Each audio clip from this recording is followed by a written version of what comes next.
Please rise and join me in the Pledge of Allegiance. I pledge allegiance to the flag of the United States of America and to the republic for which it stands, one nation, under God, indivisible, with liberty and justice for all. Thank you. You may be seated. Meeting of the Wahoo City Council, Tuesday, August 27th, 7 o'clock p.m., Wahoo Public Library. An Open Meetings Act is posted on the wall. If you need more information, there's some at City Hall. Call the meeting to order and roll call. Stuart Krejci. Here. Shane Sweet. Here. Carl Wolford. Here. Ryan Ideas. Here. Chris Rappel. Here. Patrick Nelson. Here. Thank you. In the proclamation area, we have a presentation of a check to the Wahoo Historical Auto Tour to Saunders County Youth Services.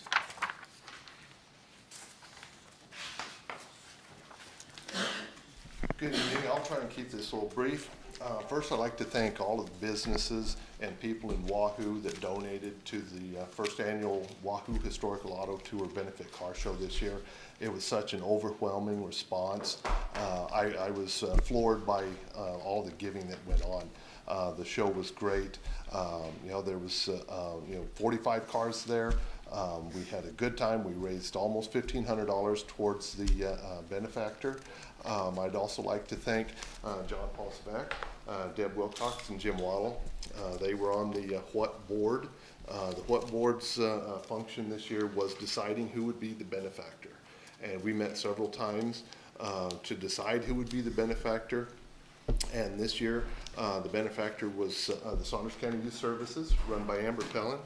And Amber, if you would come up here, please. On behalf of the What Board, Big I check. present you with this check, $1,476. Thank you.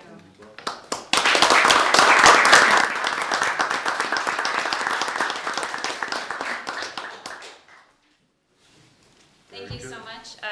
And I think you all know the work that we do. We utilize this to help with youth, children, and families have mental health, substance use, and recreational activities that they can't otherwise afford. And so we really appreciate it. Thank you so much. It was fun. Yeah, congratulations to the organizers of it and the Youth Club for Youth Services for helping out with it, and it's a great program. I'm sure it's going to happen again next year, I assume. Yeah, that's the plan. We're already kind of working. Yeah, very good. Okay, next, Thank you. Thank you. is there anyone in the audience that wants to speak to something that's not on the agenda?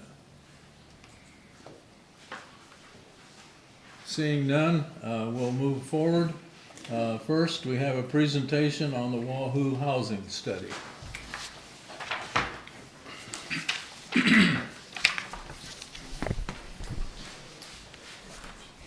Before you get started, I just want to give a shout out of thanks to Greater Wahoo Development, who worked with Saunders County to get funding for this. This is not covered by the city of Wahoo, but instead with some economic development, not really economic development, but some funding from the county through Greater Wahoo Development. So we appreciate that. Thank you. If you state your names. Sure. Good evening, Mayor and Council. I'm Jeff Ray with JEO Consulting. Good evening, I'm Ruba Zoka, also JEO Consulting. So we're two of the planners that worked on this project, and we'll quickly go through it. Ruba's going to cover most of the beginning part, and then I'll cover some of the end. Oops. What do I have to do here? What do I do wrong, Melissa? Oh, there we go. Okay. All right, so based on the first housing study in 2017, there have been a lot of changes within Wahoo. So this housing study is aimed at looking at where Wahoo is at currently, where the estimated projections are, and how that fits in with the housing needs within Wahoo. So within the housing study, there's the community profile, some data on existing housing and economic characteristics, how we engaged with the community, as well as the estimated projections and implementation on how the goals and objectives that we laid out in the plan.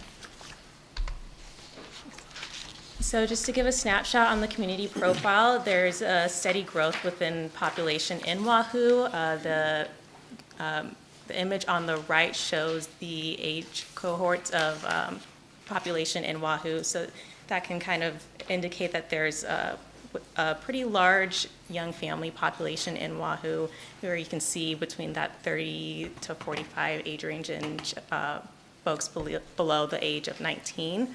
And that kind of gives us a good understanding of what type of housing would be appropriate for the community members. And then we also looked at the AARP Livability Index, which gives us a good understanding of what type of quality of life is available in Wahoo, and any score above a 50 indicates that there's an ideal quality of life. Just to pinpoint, even though transportation might be a little bit lower, it's still pretty good, especially considering that some of these characteristics are based on a national scale, and engagement and opportunity are at a very high level, which indicates that there's a very high social interaction and civic engagement, as well as opportunity for economic growth. And then looking into the existing housing data, as you can see there, 75% and 57% of owner-occupied and renter-occupied units pay less than 25% of income on housing costs, which is a very good indication of whether or not these housing or households are cost burdened or pay more than their means for housing overall. Also looking at the housing stock ages, I can see that making sure that you're aware of the different or how old housing stock is in Wahoo, and being aware of any potential policies or recommendations of maintaining that existing housing stock is pretty important. And then finally, the Wahoo housing conditions. There was a field study done in 2022 to show or illustrate the quality of housing in Wahoo, and over 90% of the housing is in good or fair conditions, which is really great for the community. Indicates that take care of the existing housing stock available. And then there are a lot of numbers on this one, but just to give you a brief snapshot on what this all means, trying to pinpoint the most important data is that the owner and renter occupied units within Wahoo sits at about that 2/3 owner occupied and 1/3 renter occupied, which is a pretty healthy number for Wahoo. I think it cut off a little bit at the bottom, but the vacancy rate is also an important aspect to consider. I know that there's a decent vacancy rate for renter occupied, which means that there's a good amount of available units for interested community members. One thing to be aware of is the owner-occupied vacancy rate is a little bit low. I will start by saying that the 2022 data is using estimates, so the numbers might be a little bit skewed, but just to be aware that owner-occupied vacancy rate kind of indicates that there's a high demand of owner-occupied units within Wahoo as well. And then for economic characteristics, that gives us a good understanding of, again, that type of housing that is needed within the community. So high educational services, healthcare and social assistance population or employment sector, as well as the median household income being about $75,000 annually. And then commuting time, all of this kind of plays into the idea that there's a decent population of folks who either commute in and out, and how to accommodate the workforce if they want to stay and live within Wahoo and have those dollars circulate within the community too.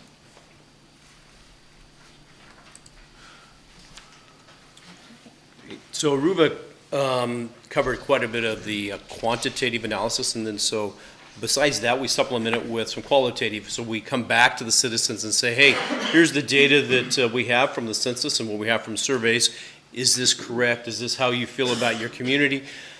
So we were able to use a stakeholder group, a committee that helped guide us through this, and we used them as a sounding board through that. We also did some one-on-one interviews with major employers, asking them what are their current snapshots, what are they looking at as they hire individuals, as their staff, what issues are they having?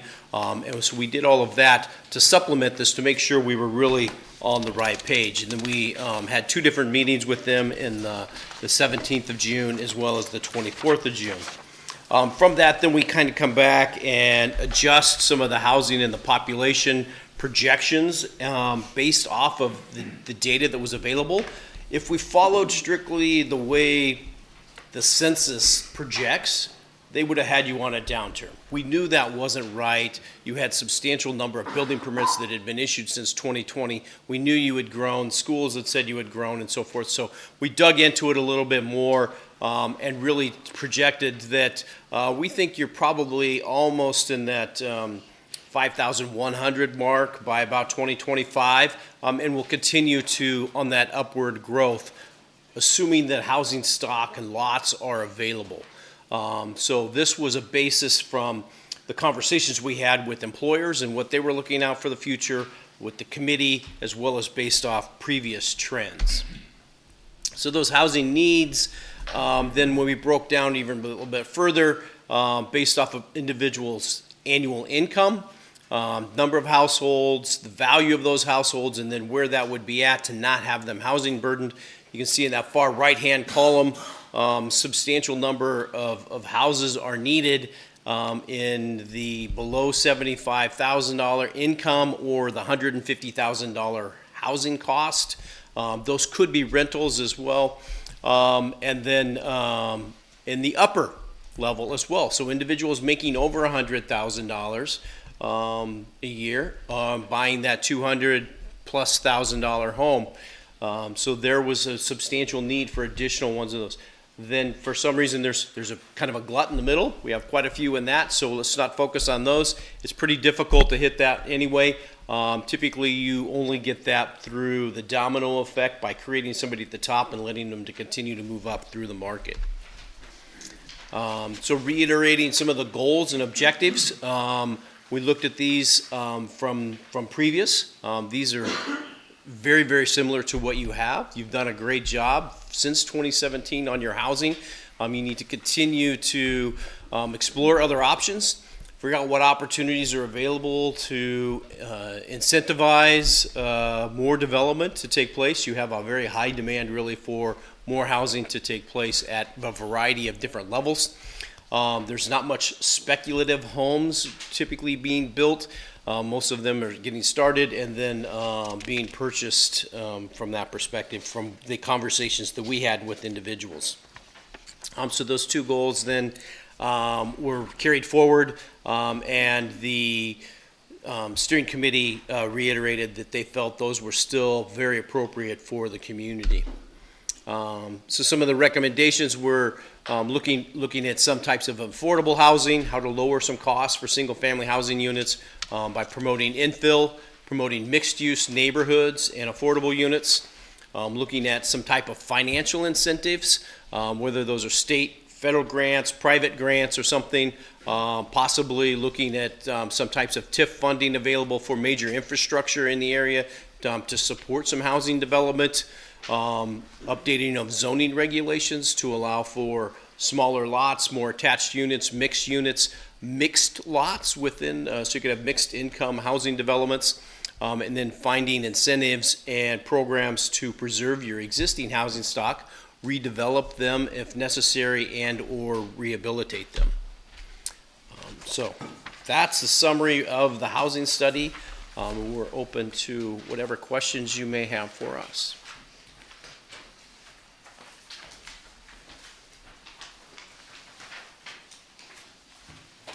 Council, any questions? I think we knew we needed some houses. I think that's what we wanted to know. Reiterated, Okay, great information. great. Thank you for your time. Thank you very much for your work.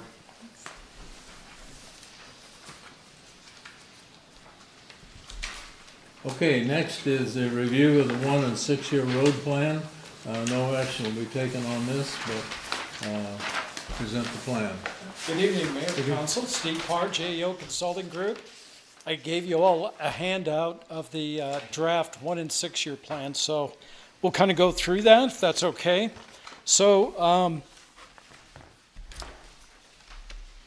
if you look at this sheet, the smaller sheet here, there were 2 completed projects this last fiscal year. One being, Let me grab this from oh, I'm sorry. Okay. One being the Wilmer Ridge subdivision project, and then there was the reconstruction of the intersection of 4th Street and Walnut Street, just on the west side of the courthouse. So Melissa and Joe and I met probably a month or so and just kind of went through the plan, and I'll go through what our recommendations are, and obviously we can change as you want. So we've got a number of projects. You would turn to the second sheet on this and then look at the map. We've got a number of projects, potential projects in the 1-year plan. The first one is Project 180. That would be the next development in North Highlands on the north side of town. Project 177, 163, 171, 166, 167, 168, 169. Those are all projects in the downtown area. These are all orange highlighted projects in the downtown area. Those were in last year's plan. Project 170, 178. That's on 5th Street between Elm Street going east. That's an existing brick street that has a thin asphalt overlay on it. The thought there is to remove the rest of that asphalt overlay, do some brick repair, and turn that back into a brick street. I mean, it's a brick street, but it's overlaid. Just get it back to where it's a brick street again. That's the thought on Project 178. And then Project 179 is actually a carryover from last year. That's to do some concrete curb ramps, repair at 5th Street and the Walnut Street intersection. On the last sheet, the 6-year plan, those are the ones that are highlighted in blue. Once again, these are carryover from last year. So Project 164, that's on Linden Street, from 1st Street to 4th Street, asphalt mill and overlay, probably some curb and gutter work, sidewalk curb ramps. Project 176, that's 4th Street from Beach to Orange. That's on the south side of the park and the swimming pool. That would basically be a reconstruction project because that roadway is just in poor shape. So, and then the last one, Project 173, potential improvements at the intersection of 15th Street, Highway 77, and Highway 92, which was another carryover from last year. So I think as you probably know, as that area in the southeast quadrant of that intersection develops, there may have to be some improvements at that intersection. So the main thing on the 1 and 6 is that potential future improvements in the downtown area. I think you all know what it looks like. The asphalt overlay is in pretty poor condition. That needs to be redone at some point. There's areas where there's bad curb and gutter. The sidewalk, the ramps need to be upgraded. There's a lot of potential work there. So if you recall, I think if I remember correctly, we kind of put that on hold until the water improvement project is done in the downtown area. So that's kind of where we're at. So this is our thoughts. Obviously, this is we can revise, add to this or take something off if you don't want it. If this is okay at your one of your next month's city council meeting, you can have the public hearing and then adopt the plan. But just because you adopt this doesn't mean you're committed to doing any of the work. But if there's something we want to add, we can add it to it or take it off, So I'm sure a lot of it's going to depend on if you want to move forward with anything and how you may want to budget for it. So, Melissa, do you have any comments about it? No, just keep in mind that it is amendable, so what you put in place doesn't necessarily you can come back and add to it or take away from it. Just one other comment, just so you know that the map that we have to use, it's a functional classification map that NDOT requires us to use. And as you can see, that map is outdated, doesn't show the expressway on the west and north side of town. And then plus there's been some, the development that's happened with new streets. You are getting credit for those new streets in the lane model report. It's just, that's the map we have to use until they update it. So just an FYI. It's been that way for a few years, hasn't it? Yeah, it has been. I don't think they update it. It's like every 5 or 10 years, so. I don't, it probably is, honestly. Yeah, I'm not sure why. If you go to the NDOT website, they have a library there's a library box where you can click on it and then you can look at these maps. So all the city maps, like the city map of Wahoo, shows all the streets, the corporate limits, everything's right, but for some reason, they don't update these. I don't know why, so anyway, just an FYI. Any questions? Thank you. If this is okay, we'll kind of finalize this, and then next month you can adopt it and have the public hearing, if that's okay. Yep. Okay? All right, thank you. Okay. Next is the department head report. Melissa.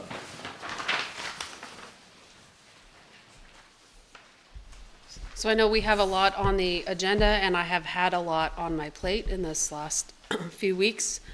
So I don't have a written report for you, but I would like to call your attention to the league annual meeting. If any of you are interested in attending, it's a great opportunity. It's October 2nd, 3rd, and 4th. You can attend one day, all the days. Just give us a call and let us know, and the city will pick up the cost of you attending the conference. So it's a good conference. Okay, thank you. Any questions from Melissa? Okay, consent agenda, pretty much routine. That's a change order on the fire truck, but that's an improvement there, so. Do you have any questions on the change orders? Because I have information from Cody. He's not able to be here tonight, so I can try and answer your questions if you do have any. Because they do raise the total price by roughly $65,000, I think, so.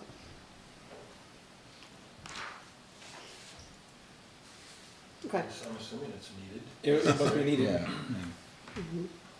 pardon me? It must be needed. Maybe you can give a quick overview Sure. of the changes. Yeah. I could.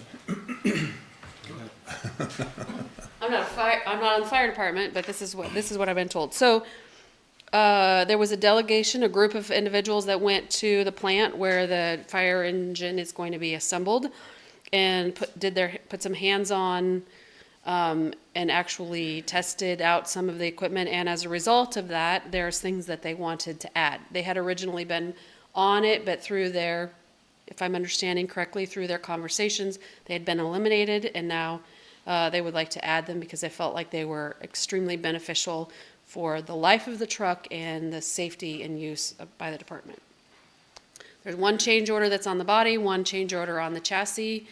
If you click on the truck financing aspect of it, if you looked at that in your packet, it doesn't change things a lot. Yes, it adds a $65,000 to it, but at the end, we've been able to generate some interest on invested funds that have come back better than what we were originally predicting. And so the unfunded balance of the truck, which we intend to use by public safety bond, is $425,000. I think that's slightly over what we were originally looking at when the proposal was brought to you to purchase the vehicle. So The time frame to get this truck completed is it's out still about a year? right. The chassis, we get a discount if we pay for the chassis in full when it's delivered, which is the end of this year, so December 31st of '24.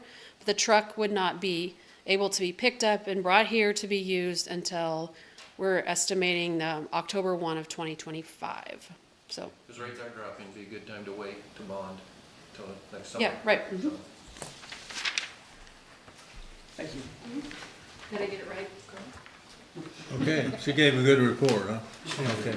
If I remember right too, when we had bids, We had gone there over. was two bids Yeah, that were everything. way above this to begin with. Yeah, So, this is still the right company to go with, Yeah. but primarily it was they got down there and found some things that they had looked at for the truck originally and thought, well, maybe we don't need that, and then they got down there and started playing with, it's things like the levers and how they connected, and we've had some issues with that in the past, and the last thing you want is a lever that you can't pull when you're trying to push water out one of the Yeah. holes, so they upgraded those back up, and some differences with the chassis to make the truck last longer, so yeah, all I'm in just all good things. thinking, you know, even with that additional 65,000, it's still the lowest bid of the three. Yep. So, And gain some longevity. Any questions on the consent agenda? Motion to approve the consent agenda. Is there a second? Motion and a second. Any other questions? Roll call. Creachy. Yes. Nagel. yes. Rappel. Yes. Morford. Yes. Sweet. Yes. Ideas. Yes. Okay, public hearing and associated action items. Approval of planned unit development, PUD, application for property described as lots 1 through 16 and lot 73, Wilma Ridge subdivision, City of Wahoo, as submitted by JEO Investments. I'll ask the developer, the applicant, to come first and explain the project. Then I'll ask our planning and zoning administrator to talk about the planning and zoning, and then we'll open it up to the public. So you're the first to speak. All right. Well, thank you. Rob Brigham from JEO. Appreciate the opportunity to be here tonight. But I will tell you this. Unless you just find it in the graciousness of your heart, we're not asking for approval tonight. This went in front of the Planning Commission a couple of weeks ago, and their recommendation was to deny. And complete respect for them, complete respect for the questions that they asked. And the last thing that I want to do is pit the council against the Planning Commission or to ignore the Planning Commission's recommendation. So we know we've got some work to do to go back in front of them, to visit about the things that they had concerns about. But given that we were on the agenda tonight, did want to come in front of you, share with you what our plan was that we presented to the Planning Commission, get your feedback so that we're better equipped to come back through the process. So again, I mean, if it was something you just felt like was the right thing to do, that's fine, but that's not what we're asking. We just wanted to be here to share what our thoughts were. And along those lines, I would say, I think Wahoo has a good thing in the planning code and the subdivision regulations that require a meeting with the city administrator, the zoning administrator, and the utility director. But I wonder if there's not a little disconnect there, because we got really positive feedback from them. And I'm not trying to put them on the spot. I'm not trying to put the Planning Commission on the spot, but we got really good feedback from them and probably were a little underprepared when we came in front of the Planning Commission and a little bit surprised as to some of the comments. That being said, again, complete respect for it, and we'll retool and be back in front of you at a later date, but would really appreciate any comments that you have. So I'm going to have Kevin Anderson with JEO go through the specifics with you, but both of us are available for any questions or comments. So, Okay. Kevin? Thank you, Rob. Thank you, Mayor Johnson. Members of the council, Kevin Anderson with JEO Consulting and Investments. If you recall, earlier this year, we went through the process of adopting and adding PUD or planned unit development overlay into the zoning code. And that process, that tool that's embedded within the code itself allows for more flexibility. And it's installed as an overlay. So all of the underlying requirements of the base zoning district, and in this case that is a C3 and an R3 district, remain the same. All uses allowed or not permitted within each of those zones remain with the PUD.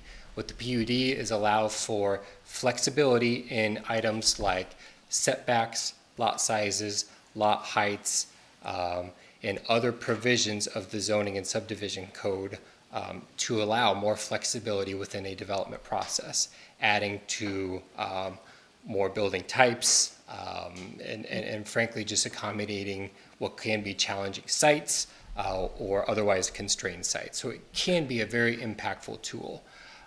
It is very much designed to be iterative in the sense that it's designed to facilitate feedback from boards like the Planning Commission and City Council, so that your priorities as a community are then reflected within the PUD itself. So a developer can bring a concept to these boards, but it's designed to take input and recommendations from those boards and to be placed. What I believe is the beauty of it is that it's very transparent, in that when a developer is coming to you with a PUD plan, all the provisions within that, lot layouts, lot uses, access points, parking, it's all laid out within a site plan that's approved as a part of the PUD process. Any significant amendment to that site plan, it goes back through the hearing process in front of Planning Commission and City Council. So all stakeholders, including neighbors, as well as you as approving bodies, have a really good idea of what's going in there. And any deviation from that gets then approved by this body again through a hearing process in which the neighbors and other stakeholders have full access to what then is going in. As you recall, shortly thereafter, we came to you with a PUD for an office development just north of our office and very close to this site as well. With that, we got some flexibility within access points and a shared parking concept so that we can increase the density and really maximize the value and the potential for a small site. So we are very confident as a tool, and we're confident in the process, which is again why we're here to present it and get any questions or feedback from the City Council, so that we're more prepared to take it back through a Planning Commission process and back to you through it for an approval process as well. So I'll kind of walk through what we're presenting here for Wilmer Ridge in terms of a PUD, and then again it'd be open for discussion and any questions.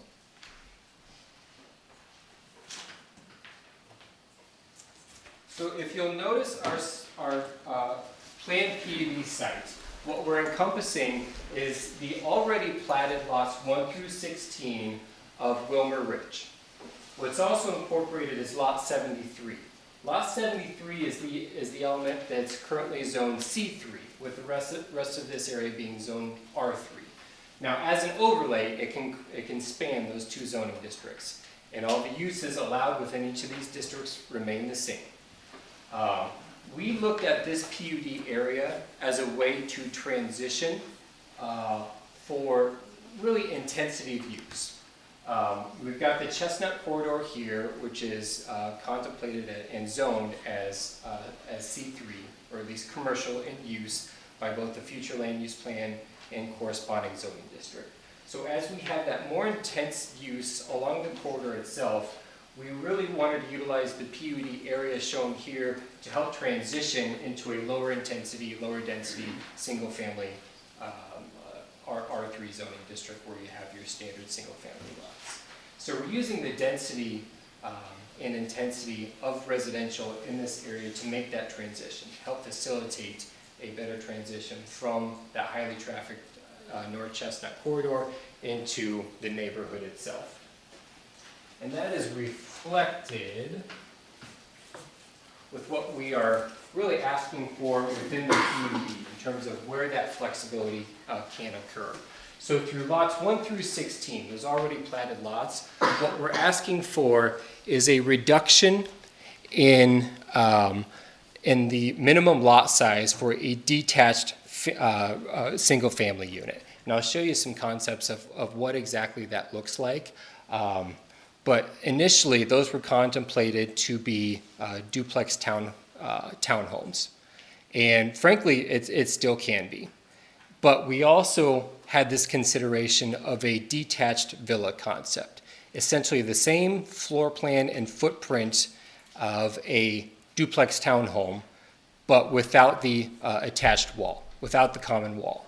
So each house sits on its own independent lot.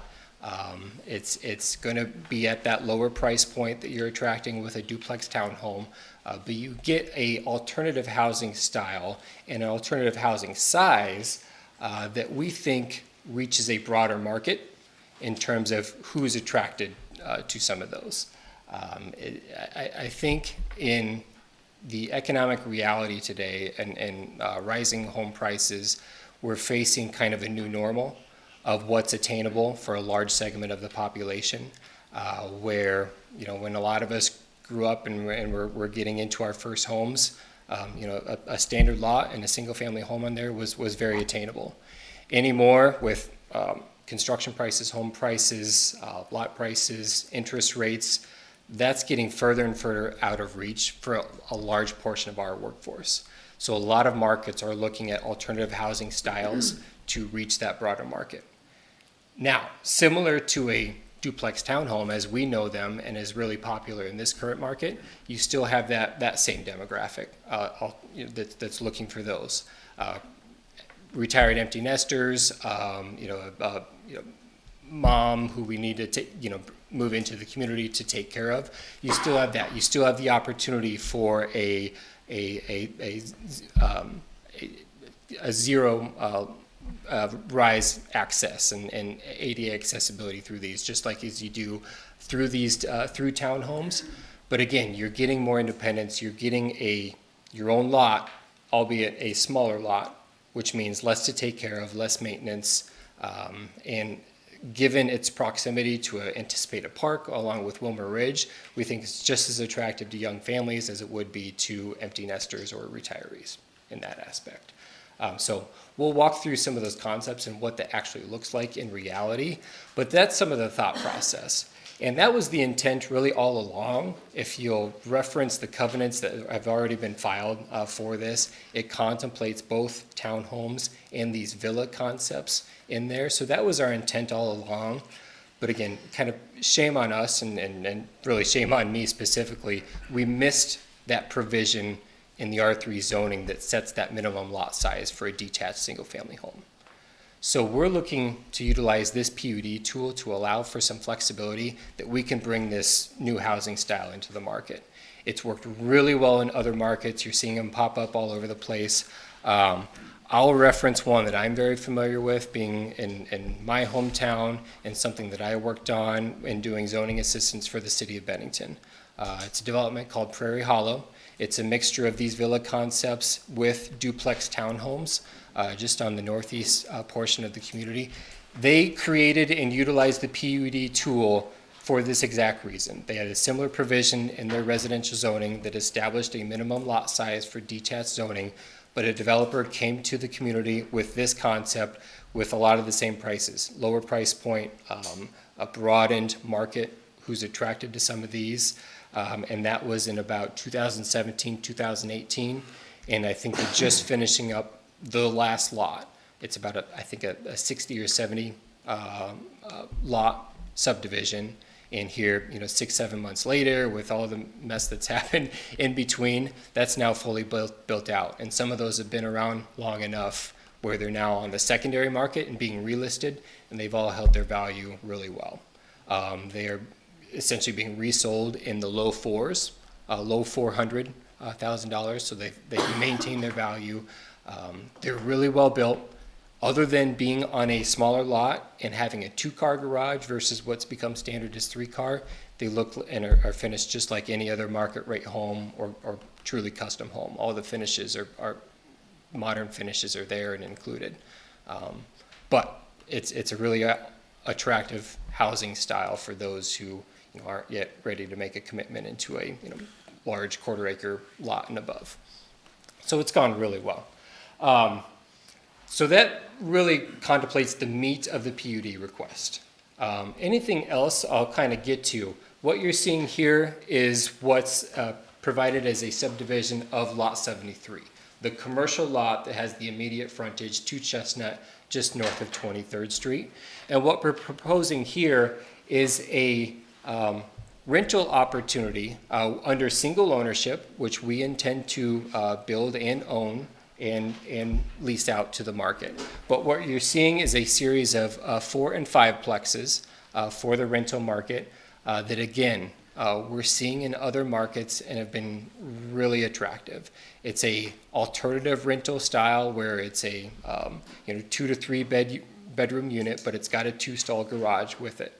So it's a little more elevated in terms of apartment living, in terms of what you're really getting. You're getting that single family house. They're just attached into a 4-plex and 5-plex style. Available for the rental market, an alternative rental style here to the Wahoo market, something we're really excited about. So you got 18 units in total that are accessed off of North Broadway, and we're proposing private drives for access points. Each will have a 2-stall garage. So between a driveway and 2-stall garage, you've got 4 parking units, so we're meeting the minimum parking requirements for the area. What we're also proposing to alleviate any peak parking moments, a kid's birthday, any other type of get-together, are on-street parking. And that represents kind of one of the other provisions or requests of the PUD tool, is a waiver of on-street parking, because what we're proposing is a series of off-street, but immediately accessed from the street parking stalls for any of that kind of peak, non-permanent housing styles. We're not proposing that to park any residents on a permanent basis, nor should it include any overnight parking, for example. But in that period of time where you've got a good level of density within those houses, for whatever reason, you've got peak parking that can't be contained within the housing themselves, that's why we're proposing these stalls. They will be made available to the public and access to the public at any time. As I mentioned, we've got a park contemplated right here, catty corner to the site, and we've certainly got the trail system running by there as well. So it could be really attractive as just generic public parking stalls within that aspect as well. What the PUD is also going to help us facilitate is the future development of Lot 1. Because of the flexibility that provides on things like setback and potential access requirements or parking requirements, that will help maximize the future development of Lot 1, which we intend to keep commercial to some aspect. Now, if we just don't get any action from or interest from the market, could very well see this same concept mirrored in that aspect. But again, that's where I reiterate the beauty of the PUD tool. With whatever happens within that, because it's currently shown undeveloped, any development has to come back through the approval process through Planning Commission and City Council. So it's very transparent of what would eventually go back in there, because it'll go back through an approval process. Even if it's a by right use, because it's encompassed within the PUD, it has to come back through the process as an amendment to the site plan under the PUD provisions. So in that aspect, again, any neighbors going into here, any neighbors across the street or near this property will have a good level of comfort of what ultimately this will look like, because it'll go back through a hearing process. Nothing can slip in here with the PUD tool without further approval process. But given the flexibility built into that, that really helps kind of maximize the site of what could eventually be listed into the market. So with that, we have a landscape plan as required by the PUD approval process. Now, that constitutes kind of the third request for flexibility that's addressed within the cover letter. And that's one of the landscape requirements of the design overlay. That's something we're seeking some flexibility on. We did the same thing for the office. And I'll be completely frank, I think you're going to hear a lot of it as you see development within this design overlay corridors. And that constitutes, of the landscape requirements, the size of trees, of shade trees that are required within the development. We, in this one, and then in our previous request, meet or exceed the number of trees required. But the current code within the design overlay requires a 3-inch caliper tree, and I think at least 10 feet tall. That is a large tree for a new development. It is not what we would consider an industry standard. Industry standard for something like this would be your 1.5-inch caliper tree. That's going to be your 6 to 8 footers. And the reason we seek that request is it's a significant cost to upgrade that for reasons which also affect the hardiness of any plant materials that you put into there. When you have a 3-inch caliper tree of that size, you're having to spade those in and out to transplant those rather than hand dig and hand transplant, which adds the cost, but it also significantly reduces the hardiness of the tree itself. So we see a much better success rate of the smaller tree. You know, that's a little counterintuitive, but when you're spading those, you're cutting a significant portion of the root system, requires more maintenance, more watering, makes them more susceptible to disease and high wind events, which we've had a series of this year. So that's the basis of that. Now, that request isn't necessarily germane to the PUD process, but we wanted to be pretty transparent of how we're going to go through this process. That's really more of a consideration for the design review board, but for the benefit of the city and those approving, we just wanted to include that within this request so you kind of know exactly how we're going to navigate this process.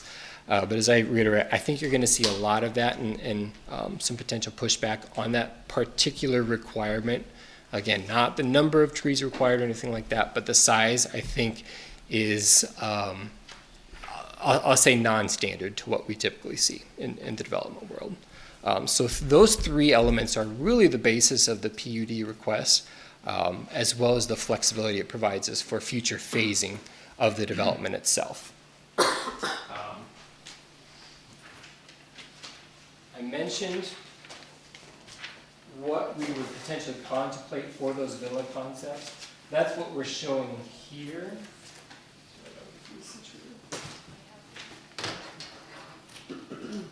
These are in large part what we're talking about. These are what we, as JEO and Sand Creek Construction, JEO Investments, would seek to initially build if given this approval. They range, we've got two concepts here ranging from about 1,200 square feet on main level, and that's finished square feet, up to about 1,500. These would have basements. So you're talking, you're still talking about 2,000, low 2,000s square foot home at the end of the day with an initial finish within these numbers. 3-bedroom, there are plenty of concepts that are 2-story. So you could get to a pretty standard size house, 2,700 square feet in some of these. We like these because of, we think, the marketability to a broad market in terms of both young and old would be interested in a ranch style like this. So that's why we like these, but there are plenty of really nice 2-story concepts that increase the square footage, add some diversity to the housing stock as well. These are kind of what we would potentially come out of the gate with and largely contemplated.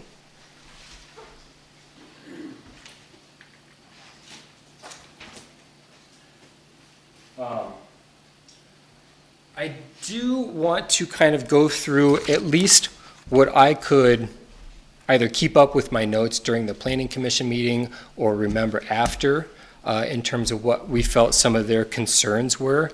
One of them being that landscape waiver request. There was some question on that, and for the same explanation.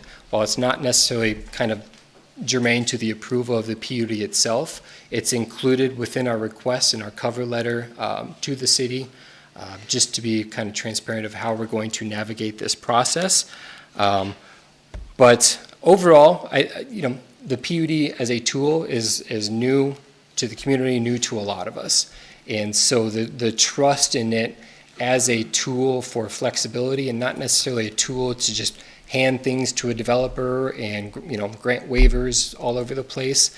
As I mentioned before, it's very much meant to be iterative. So it's a mechanism by which the developer potentially gets more flexibility, but the city also gets a little more control of the process to implement community priorities in some of these developments.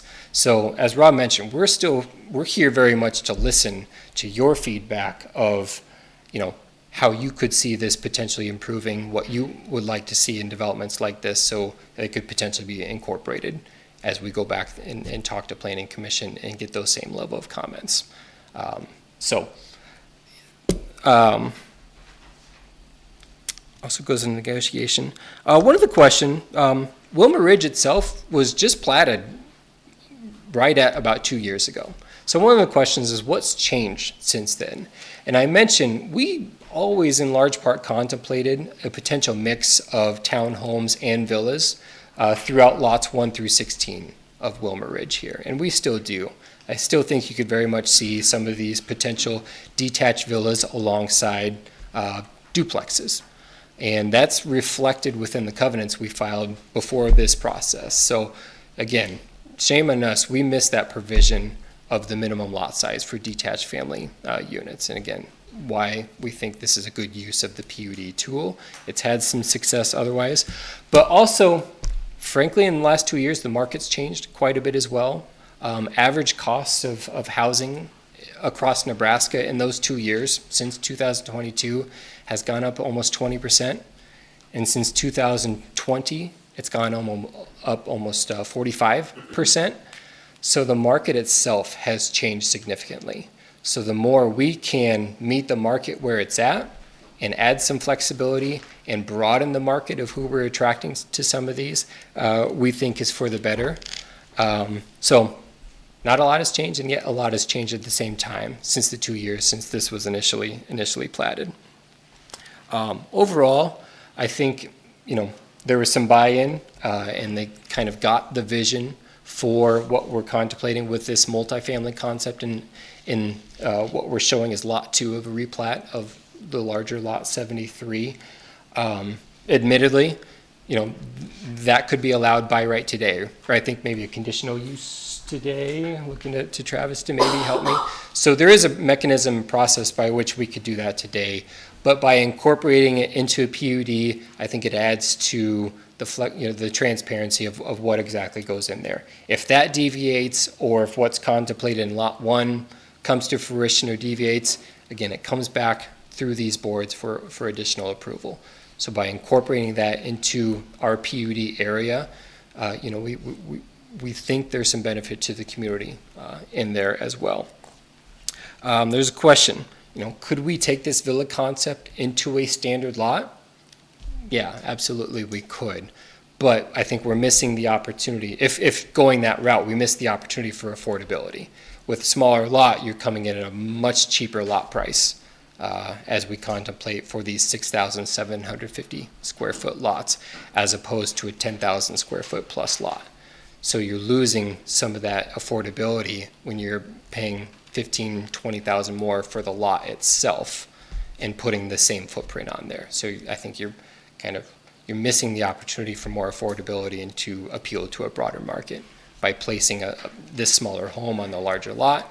And then again, some of the market that's attracted to this doesn't want all of the maintenance that comes with a quarter-acre lot, for example. Overall, just a concern of just cramming additional density in across the street from standard single-family homes. I would argue that although we missed the provision of the minimum lot size for detached single-family homes in the R3 district, I think we're still meeting the intent of that provision. We're not adding additional density. We're essentially taking the same floor plan you would see in a townhome, but removing the common wall. And therefore, that's why I say I think it appeals to a broader market when you're paying those kind of prices. We think we're in the low 400s to price out something like that in the current market. Maybe you can get into the 300,000 level, but that's asking a lot of the consumer of dropping that much and yet still sharing a common wall. So that's why I say we think it appeals to a broader market than what you would get in a townhome. And then I think one of the last questions where has this been done before? And that's why I brought up the Bennington example. We've seen them in other markets that we work in. And frankly, I think we see it here in the community. Down in South Haven, I believe it is. Am I getting the subdivision name? South I can't think of the name of the subdivision. Where, again, we've got standard. Heritage Heights. Heritage Heights, I'm sorry. Heritage Heights, where we've got standard and high-end housing across the street from duplex townhomes. I think we're just kind of taking that alternative and seeing it reflected within the villa concept as well. So I think I've already taken up too much of your time because we want this to be a discussion and to answer any questions you have. So thank you. Here, I think we'll have Travis come up and have him explain some of the changes or some of the concerns. And then if there's still questions, Kevin, you can come back up. So Travis, do you have anything to add to his comments? No, not really. They covered most everything that the planning commission had talked about, you know, the waivers, why it's being asked for PUD for single family since it was just platted and opened up so recently. And yeah, that's about it. The landscaping waiver, nothing new outside of that. That was the main concerns. And then with the commercial being able to do basically what they want to do without the PUD. That was discussed. Okay. Any more comments from JU? No? Okay, this is a public hearing. Is there anybody in the public that wants to speak to this? I think you gotta just watch for those lower lots down there. There's a house being built there now, and those roads down there are flooding just like the rest of everything down in that area. So that house has been taking a long time to build, and we drove down in that area, and that road down there that curves down to the east and south and comes back, that was underwater. We build houses down there, and I feel sorry for those people. Okay. Stormwater systems are never designed for more than a 10 or 15-year flood event, so, you know, I think no street's gonna handle an 6 to 8 inch rain. Right, isn't that correct? That was the 2.5 inch rain. Okay, I appreciate your comment. That was gonna be one of my questions. So if there are other comments, we'll still keep the public hearing open. Teresa has a question or comment. Teresa Klein, I am just wanting to let you know that over the past few years, as we're looking at really meeting the housing needs that we have to look more creatively at different styles, types. Just encourage everyone to be open to not only this idea, but any other ideas that are brought forth. Same with Kevin, when I was, first job out of college, by golly, single-story ranch. If I could get 2 bedrooms, that'd be great. 3 was awesome. We had a group of, remind you that our the University of Nebraska planning capstone project was on Wahoo about 1.5 years ago, and when they reported, they don't want that. They want something smaller. They aren't going to spend much time there. Single bedroom, maybe 2. They don't need that. When we look at our target demographic of encouraging young people to come back, I consistently hear stories from people who their children want to move back, college graduates, great job, cannot afford our entry-level housing. So I know that it's different ways, and I'm just saying I appreciate the Planning Commission looking at things, and the City Council. We're gonna have to look as creatively as we can at smaller footprints, different types of housing, because our market is just pricing all our young people out.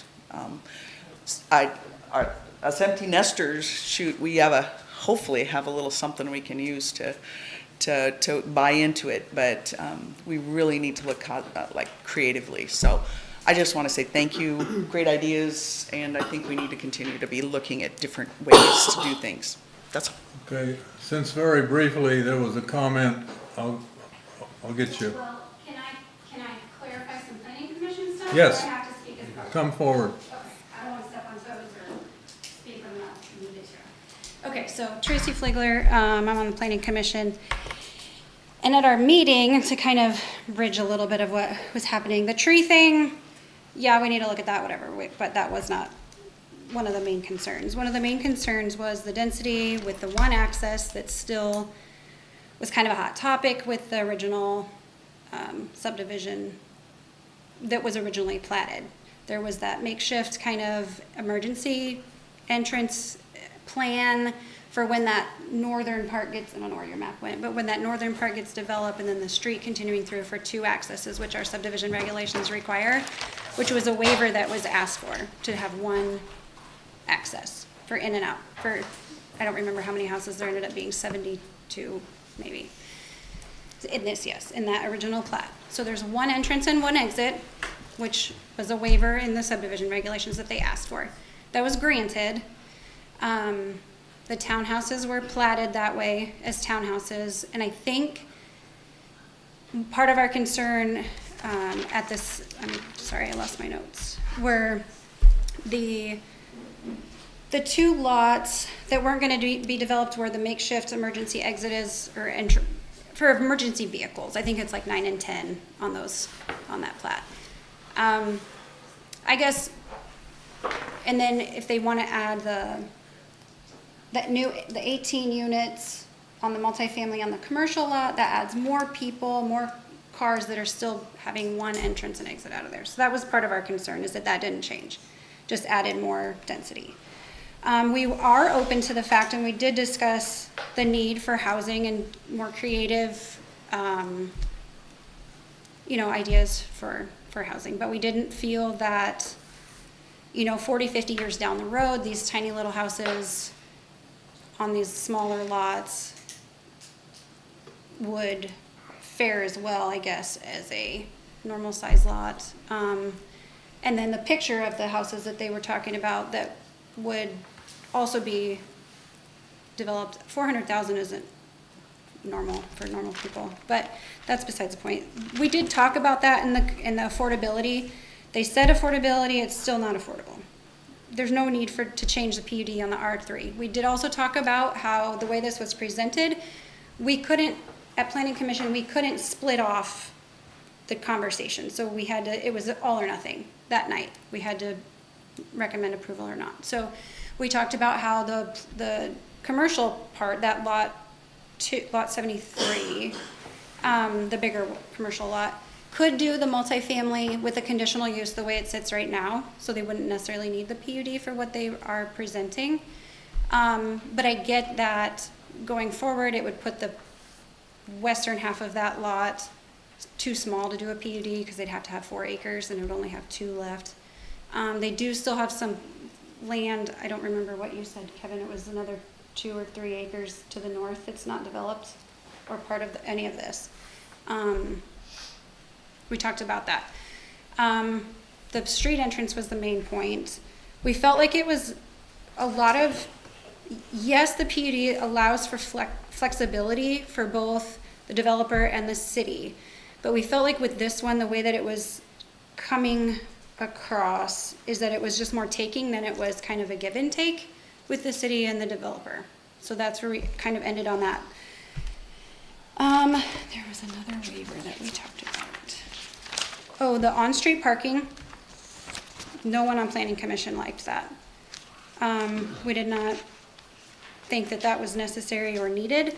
There's also a waiver in here asking for utilities to be outside of the easement area, or I forget how that was worded. I don't want to say the wrong thing.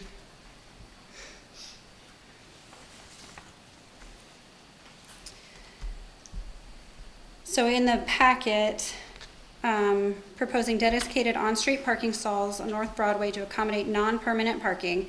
To facilitate these stalls, we'll provide public easements for sidewalks and utilities that would then be placed within the property line. I don't know that we've ever waived to do that, and what kind of mess that kind of brings for someone if there's needs to be maintenance or whatever. I guess we didn't get too far into that, but that was not ideal either, the group thought.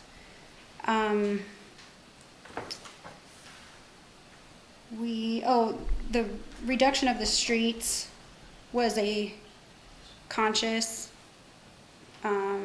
design plan, and then so to try to fix that and put off-street and change the utilities, the Planning Commission didn't feel like that was necessary. I do think that there's a potential for, I don't know if I'm allowed to go into that, but we couldn't split it off to talk about just the R3 and the C3 PUDs. It had to be all or nothing. So that's kind of where we came up, why it was not recommended, because we couldn't split it off. We were having conversation about the commercial part. I think it was unanimous with the residential ones that it was not necessary to change it from the townhomes to the single family smaller lots. There's a reason that our lot sizes are the size that they are. The minimum lot size is 7,500. all of those lots are 10,000 square foot plus. So if they wanted to, they could change those lots to be 7,500 square feet. It would still be smaller than the remaining lots, but down to the 6,750 is, the planning commission did not agree with that part of that waiver for that. So they could make them, they would be a little bigger, they would lose a lot, or maybe a lot and a half if they had to, or more, 2 lots if they had to make them 7,500 to meet the minimum standard lot size. I think that's all. Okay, thank I you. just wanted to clear that up. I feel like we were talking about trees at the end, and that wasn't that was part of it, but not the point. Thank you. Okay, before, briefly, there was a question about, down by South Haven and the cottages down there. We're living there now. I can tell you firsthand a little bit about it. They're all rentals.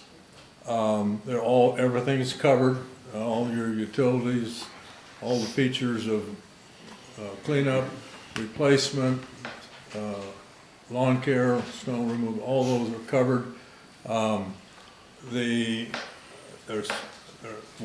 There's no basement, 0 entry into the double garage and into the main front doorway.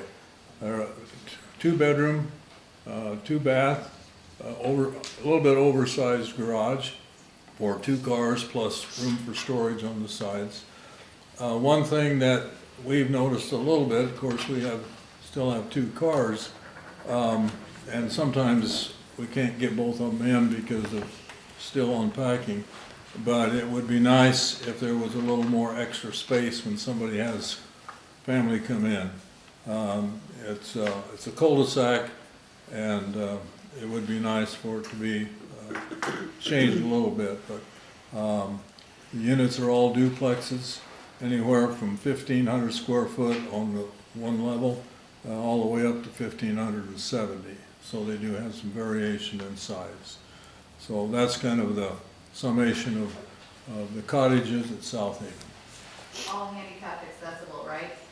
Pardon? They're handicap accessible Yeah, throughout, Yeah. bathrooms. yeah. I'll say this, there's still a waiting list. Always. We put our name in close to 3 years ago, and we were number 20. And I understand it's still pretty close to 20. Are those normal lot sizes, or do we have to make a waiver on those lot sizes that were built there? Probably. But they're townhomes, right? They share a wall. Yeah. As opposed Yeah. to, right, so they're So, regulations. some people pass on it, and so not everybody is ready to move, but they've got their name in there, so. And you can get meals from South Haven, they'll deliver it. So that's the summary on that. So I guess my one question, and then we can open it up to anybody that needs to speak, whether it's council, public, or the developer. My one question was, because we're dealing with this, and that's water retainment on the property, pre-development and post-development. I haven't seen anything on that yet. Yeah, this does not change any of the impervious surface as has already been platted. So essentially, this already meets drainage requirements of the subdivision regulations. All of Lot 73 is currently essentially served within that same drainage study and piped to the drainage way already created as a part of the Wilmer Ridge development. So there really is no change to that drainage study as a result of any of this, because all of this development was contemplated within that initial approval process. So, Can I, yeah, Melissa. I know there's concern, and I appreciate the planning commission's work. If you look at the houses on North Linden Street from 15th Street to the north, you have homes that are anywhere between 900 and 1,100, maybe 1,150 square foot homes with a single stall garage. And if you've ever watched the housing market, you'll see that those homes are not on the market very long. Those are situated on lots that are 6,500, 6,300, 6,400. So that's the size of lot. They're not, if you go on G-Works and look, these lots look very similar to what is existing on Linden Street, and that those have held their value in Wahoo. They're built in the late 40s-ish, maybe earlier than that, and they're not on the market long at all. So is this what is platted, or is this what is proposed? Is this the 10,000, or That's is what's this the platted. smaller? Those are So the this is smaller. what exists. Yep, what you're seeing is currently platted, yes. So if at your request, you would pick up 2 or 3 more lots to sell? No, what you see here is what you'll get. This is proposed? The reason it's platted that way is they could do that with a townhome or a duplex. They couldn't do that with the standalone house. So this request does not add or change any of these lots shown. Right now, somebody couldn't build a standalone house on those lots. It can only be a townhome. I got you. Yeah. They have to share a lot So line. this is, okay, I didn't I catch got that. you. This is the current plat. Yeah. The only difference is whether or not we're putting, you know, a house sharing a wall for every 2 These spots. 16 lots are part of what's already been approved. Yeah. And if we build townhomes on these, we're not in here. All we're asking is if we can, instead of having a common wall, can we scoot it over? That's it. Same number of lots, How many units are there? 16. And So the other one, either you 8 got, duplexes or 16 single-family houses or okay, some so combination by there. removing the deal on the plan you have down there, there's 18. Yes. That's over the commercial. Yeah, that's up That's here. about 73. It's almost on 2 this, separate projects. that's on this east half. Yeah. Yeah. So in your vision on the R3, and you do single-family houses, how close are these houses together? I mean, We would not still that it meet- matters that much, We would but- still meet all the city setbacks. Okay. Within the setback by code, they have to be at least 10 feet apart. Okay. I mean, I appreciate you looking at the density. I do think it's nice to have some alternatives. It looks to me like you can do, other than trying to split to single family, you can pretty much do what you're already almost there. We're Do asking you really for- need to do the PUD part of it? Other than the lot size, and I think we'd lose 3 lots. Okay. If we want to put single-family homes on these lots, and we have to meet the minimum lot size in Wahoo, we'd lose 3 lots. So in essence, what that does, it just pushes the price up. Yeah. And I can tell you, at least anecdotally, I've talked to builders in this town who have bought lots and then build to suit. They will tell you that $5,000 difference in a lot can make a big difference as to which lot a person will buy. And so $15,000 difference, I would presume, make a pretty big difference as well. So all we're asking for is the flexibility of not having that common wall, moving it to a single-family home.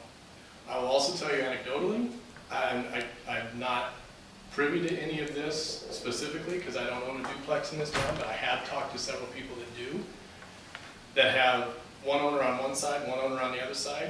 And my question has been, what happens if you have a roof and one owner wants to replace it, the other owner doesn't? Siding, one owner wants to replace it, one owner doesn't. A shared driveway, one owner wants to do some maintenance or repairs, the other owner doesn't. And a couple of people that I've talked to both kind of look like this. And I'm not saying that there's not agreements out there. I'm not saying that it can't be handled. We just feel like there's probably a solid market if we can be in the same price point or even less. There's a solid market for owning your own spot. And that's what we're asking, the flexibility. This doesn't increase traffic at all. And I understand Tracy's comment, and I appreciate that. But I would say, when you all approved Wilma Ridge, we have an agreement that before we will ask for development for this, or to develop these lots where this emergency egress is until this is done, when either of those things happen, it triggers a requirement for that second entrance. And we'll hold up to that. And yeah, until that time, those 2 lots currently contemplated cannot be built on. The other thing I would say in regards to the parking, the on-street parking, honestly, it costs us more. If you want us to omit it, we'll omit it. But then you're probably gonna see cars parked on the street, as Kevin said before, if there's the birthday party, the small gathering, or people looking to access the trails that might park in that area. But if that's something that the city doesn't want, that's no problem. We can omit that with a few CAD edits. We felt that that might be something that added to the neighborhood, given the proximity to the park, to the trails, and to multifamily housing. It's a little different situation than ours, but I would sure recommend some off-street parking for even the residents in that area. And again, we're not here to argue with the planning commission. What we're here is just to sort of frame up the discussion. I appreciate that Tracy did the same. And we'd just like to hear your comments and put those together with what we heard from the planning commission, so as we go back to the process, Does this go back to hopefully planning it's and zoning it's one that again? everybody's shaking their head yes. Kevin, what was the, I think I remember, but what was the price point again for, say, one of the single-family homes, if that was the case? As we're shown, low 400s, we may be able to get them into the 300. Hoping for. You know, it'd be a high 300s, but yeah, 400s, give or take.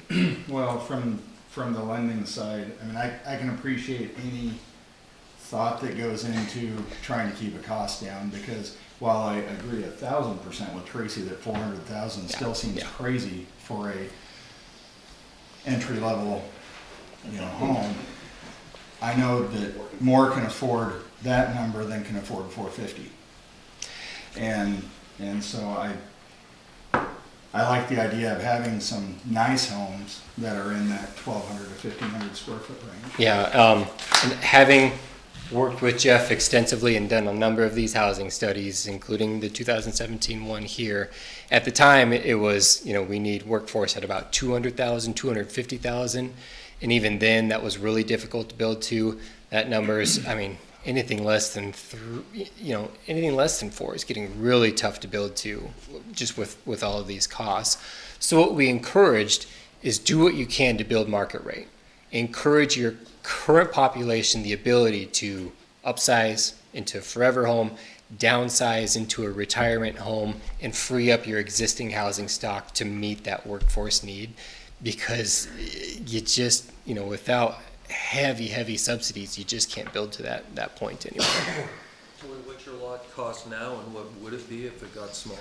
Our current townhome lots are listed at $55,000. Okay. Now, being a townhome and a duplex, you have to buy 2. Right. With this, you can buy the 1.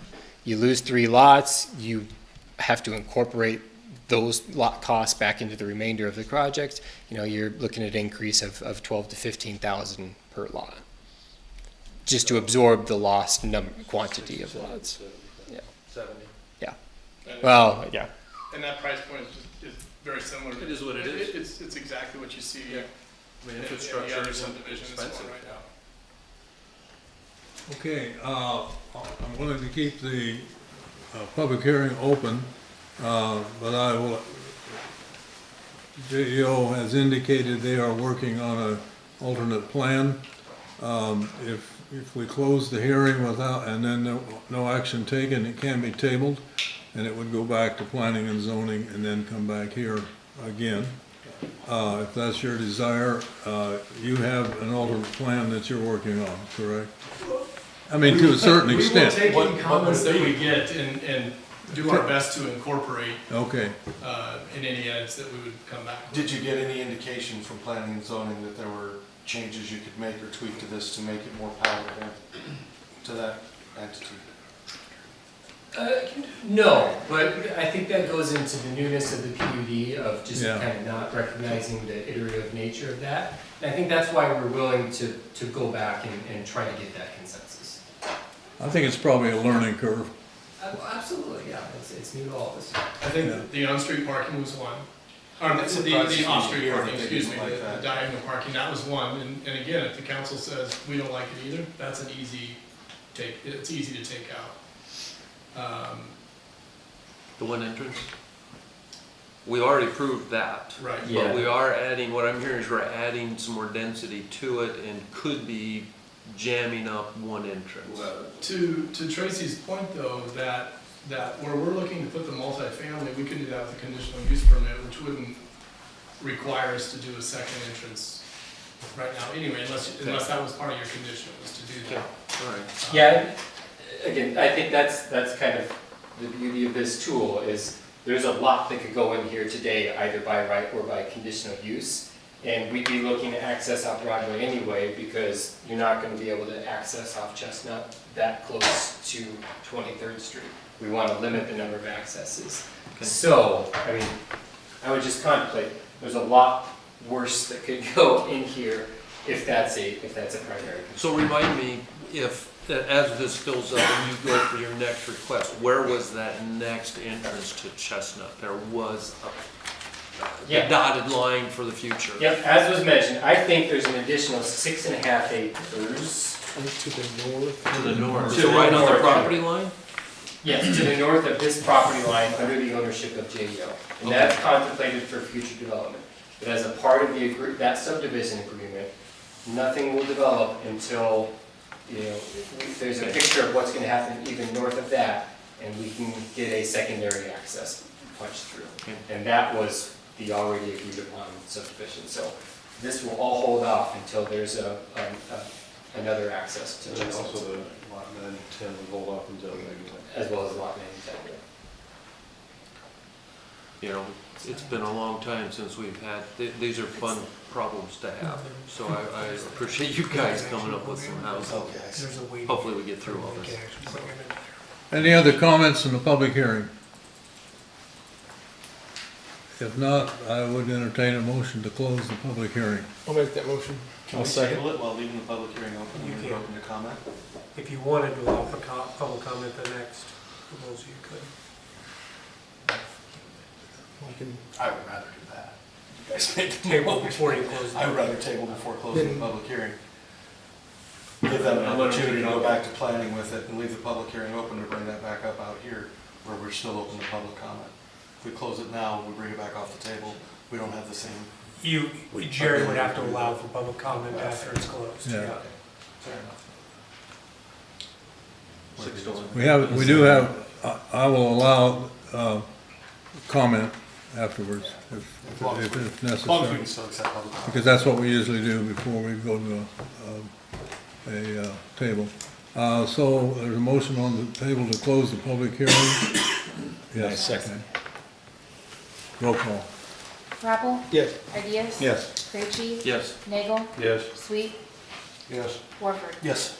Okay, now discussion on possible action or further comment from the council.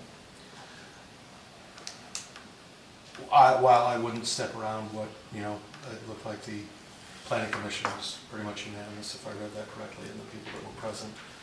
And I wouldn't want to step around that.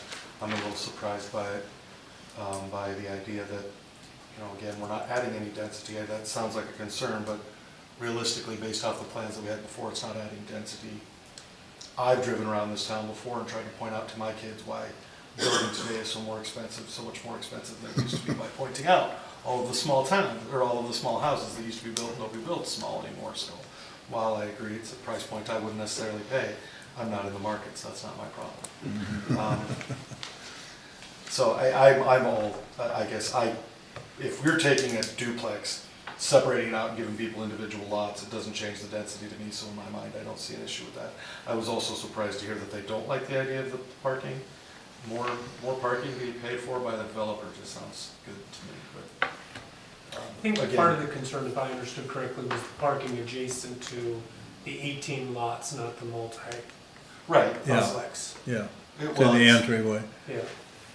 well, the 18 lots. If I understood correctly, and maybe I'm misunderstanding, that isn't the only on-street parking concession, it's also as adjacent to the Would there 18 be- lots. No. Parking now, no, it's parking And right dealing here. with the right-of-way, the effect that would have on the sidewalk and the right-of-way on those 18 lots. No, I think with this being the right-of-way, this is the lot line, and these parking stalls being provided in here, then your utilities, which would be in this right-of-way space, typically would have to be shifted and the sidewalk shifted. So it's in an easement contained on the private property, not. I misunderstood, I thought part of the waiver was on, Am I as right? to the Is that 18 lots off of North Broadway on the south side. No. Okay, So, and what we're saying is we would obtain easement, the utilities wouldn't necessarily go onto the parking spaces, right? Some- 'Cause we don't wanna have Some would, but it'd be Some- our. Okay. It's more sidewalk. The sidewalk is Yeah. typically on public right of way. Okay. But it would still have sidewalk, we're not trying to waive sidewalk. Yeah, I guess, that, again, that's the thing that surprises me. If there was some confusion, that makes some sense, if there was, if they thought there was additional parking down farther or something, but if this is it, it surprises me that we wouldn't want that. Again, with the park going in, with the trail that's there. As often as These we talk residents- about needing more parking. Which every time we drive down the streets and I have to try to dodge cars that are parked, on both sides of the street, which I know, if I remember correctly, they can't do in this neighborhood anyway, it's all one-sided, but, yeah, it just surprises me. But I'm all for tabling and sending back. I would be curious to find out though what it would take for the Planning and Development Department, or Planning and Development Commission to be comfortable with it. As it sits again, I think, I would be, but understanding, kind of the lay of the land. And understanding that developing a PUD doesn't say, we're done here. It says, if you want to change any of that, you have to come back again. And it gives us more control, because as it stands, Pretty the majority of what they're doing, they can do anyway, just that they're duplexes instead of single family. And I like the idea of single family on small. Well, I don't know why. I think the idea of the flexibility is definitely a positive one. I think as a buyer, when when my wife and I first got married, we went looking, we bought a house in Ashland on a relatively small lot, and it was 900 square feet split level, and it was a brand new construction. And again, we wouldn't have been able to afford that on a full-size lot. It was just, so I think when I was that young, just starting a family, a small lot definitely wouldn't be to me over, something else, so. I guess I'm also wondering if this would have been presented as a PUD, which wasn't an option to us 2 years ago, what would we have done? Right. Would it have been accepted? That's interesting. And I don't, speaking to that smaller footprint of a house, a developer's gonna fill the lot, Right. I believe. So, yes, our minimum lot size just lends itself to a 1,700 square foot house, which just adds to that price point as well. Well, yeah, when you're adding cost to the lot, then you're appealing to a different price point. Somebody's willing to pay that for the lot, and you have to have a bigger house than that. Either way, that's not for me. Could I handle driving through town and seeing that lot sizes are smaller instead of duplexes, they're individual family homes? Sure. I can see whether you could. And I think that's, speaking, not to speak for Travis or the Planning Commission, I think one of the concerns I've heard repeatedly is the act of making exceptions, right? Sure. Making exceptions to a general rule and push back as to that. And so one of the questions I think fundamentally is the council supportive of the notion of 6750 being the new minimum lot size requirement? And ought that be amended into the entirety of the R3 zoning designation, as opposed to making a singular exception through a PUD process? That is what I wrote down. I wrote down the lot size requirements and then also the design standards with the smaller tree. Is there a reason it makes sense for a smaller tree versus the bigger tree? Yeah. But that's a bigger, broader question. Yeah. Well, and it almost feels like the PUD is being used as a tool to get the houses separated, but it all has to stay together because of the 4 acre minimum requirement. Am I understanding that correctly? So where, as we've said, this seems like two different projects and two different requests. It's all got to be smashed together and make the 4 acre minimum in order to achieve PUD, if that's my understanding. That's what I understand. Yeah. So. Any other questions from the council? What is your action? I would make the motion to table it, send it back to planning. Unfortunately, though, I don't know what the recommendations would be to get it through there. I think that's a conversation I would have to make with people on the planning commission. Second? Okay, there's a motion and a second to table this and send it back to planning and zoning with another presentation from the developer. Anything else? Roll call. Warford? Yes. Krejci? Yes. Ideas? Yes. Sweet? Yes. Michael? Yes. Raffle? Yes. Okay, another public hearing approval of conditional use permit to allow parking within the public right-of-way of Rebellion Fabrication. Speak your name. My name is Ross Gredis. I'm the owner and founder of Rebellion Fabrication. I'm going to apologize in advance. I'm probably not prepared. This is the first time in front of a city council. I'm just a welder by trade, so I'll try to keep it short and sweet. I think my ask is relatively simple. 2019, we bought what was formerly the Fab Shop out by the airport, directly behind Baumgars. When I bought the business, we had 11 employees. As of Monday, I have 42 employees. So with that, if you've been out there in the recent weeks, you'll already see a lot of construction going on. That's an attempt to maximize the footprint of our current facility, putting in a lot of automation so that we can continue to be more efficient with the people we have. One of the big problems that you'll see that's just kind of magnified itself with the restructuring of our facility, coupled with the roundabout going in and all the traffic going through the area and trying to be a good neighbor to the other businesses, is we have a lot of employees parking out on the street, which twofold. There's limited space now on our current footprint that we have developed, and I kind of want to keep my employees safe, their vehicles safe. We got a lot of steel and heavy equipment moving around. And then with all the through traffic and everything like that, it's also a safety issue. If I forget anything, Troy, we're working with JEO on this. One of the propositions is to add some additional parking directly in front of our facility. Our goal is to facilitate roughly 40 parking stalls total, including 288 slots. At the beginning of October, even though we have 42 employees now, we'll be moving 7 of them to a location here in town, mostly office staff. We're going to be leasing a space from Makovic Therapy. They're currently in construction on putting office space together for that. So I want to be able to get my employees off the street and onto a safe parking location so their cars don't get ruined or hit by oncomers or get in the way of traffic trying to get to the airport. So I don't know if I'm missing anything, but if you guys look at the screen, currently right now what's there is just a grassy green spot. We're looking at tearing that out. The conditional use permit, if I'm saying that correctly, is we want to do some street side parking so we can pull directly in spots off the street and off the current parking lot. What's not shown on there is there are several parking lot slots, stalls in front of the building. They're just not drawn out on that drawing. That would be opened. We'll probably chain off the middle of that so traffic can't fly through that area, but be able to unchain it so we can clear snow and stuff in the winter time. So I don't know if you guys have any other questions for me.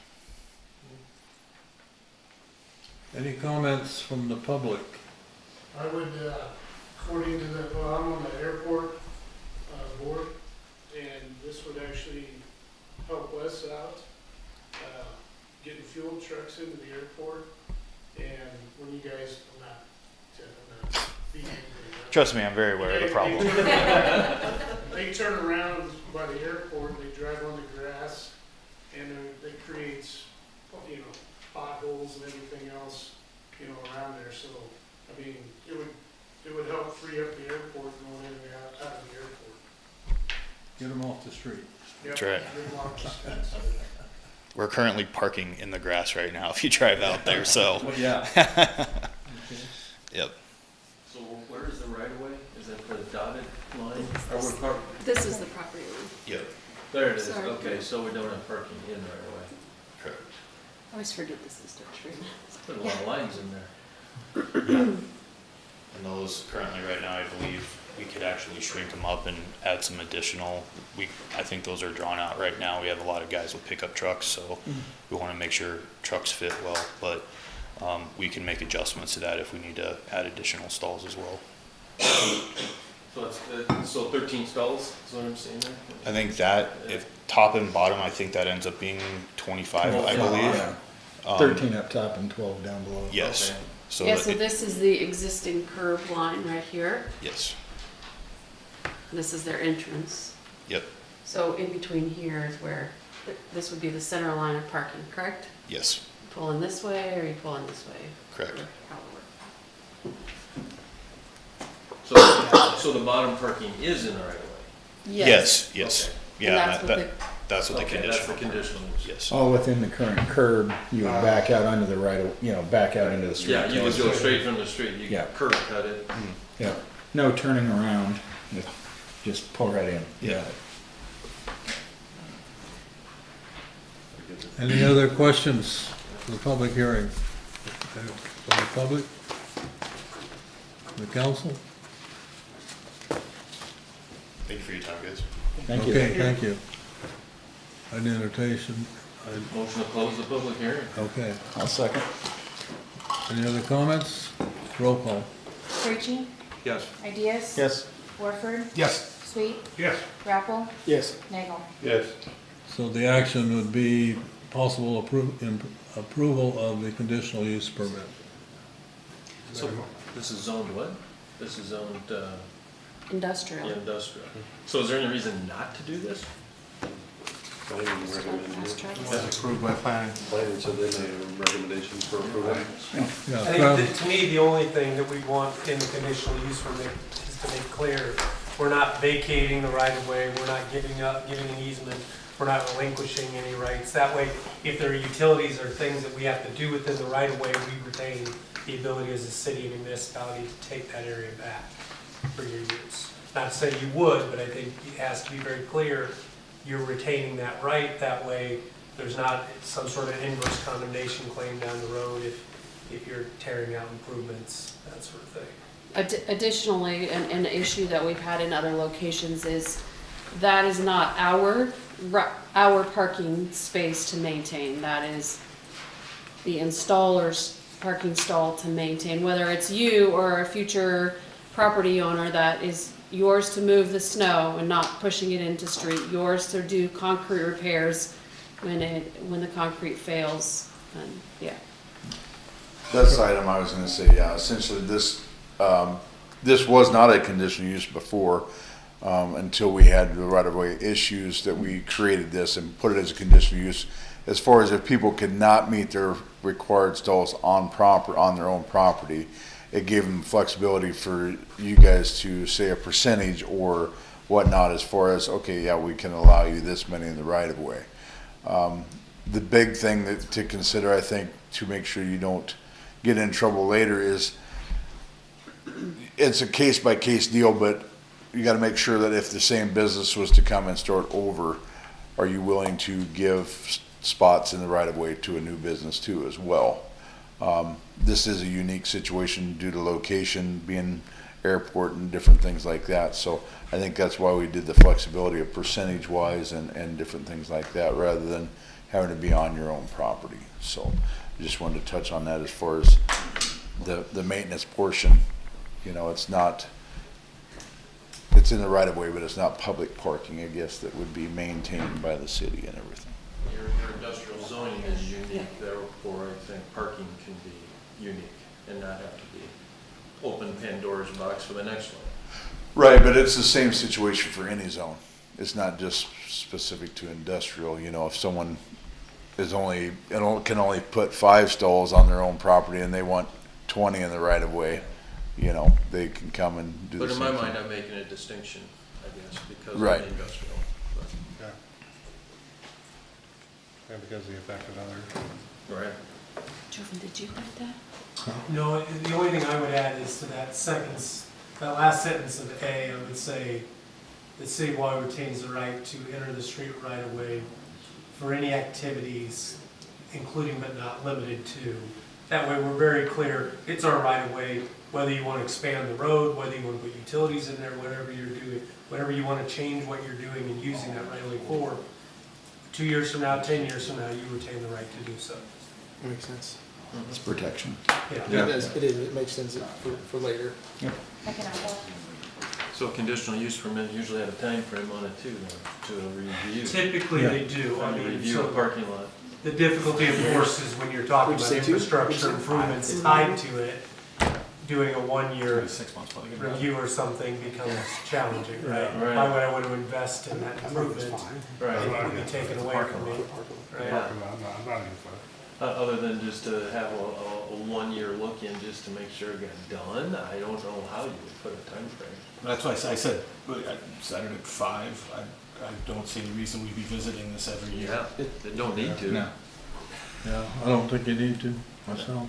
One additional thing was with the planning commission, their recommendation was to approve the conditional use, but making sure that the minimum number of parking stalls would be met, which I think you said 42 employees, so that would be 42 stalls. But I think you had that availability with the ones that currently across the front of the building, right?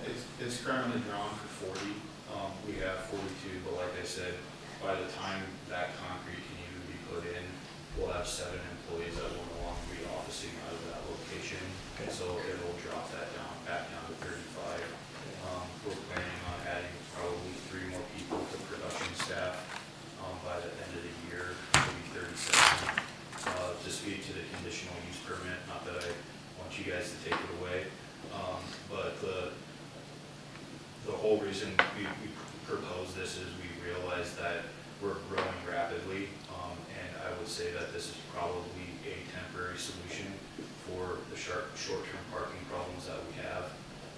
As soon as we kind of get through this stage, we'll be spending time the first part of next year looking at a much larger expansion, whether that's purchasing more land around us or whatever it is for a larger facility.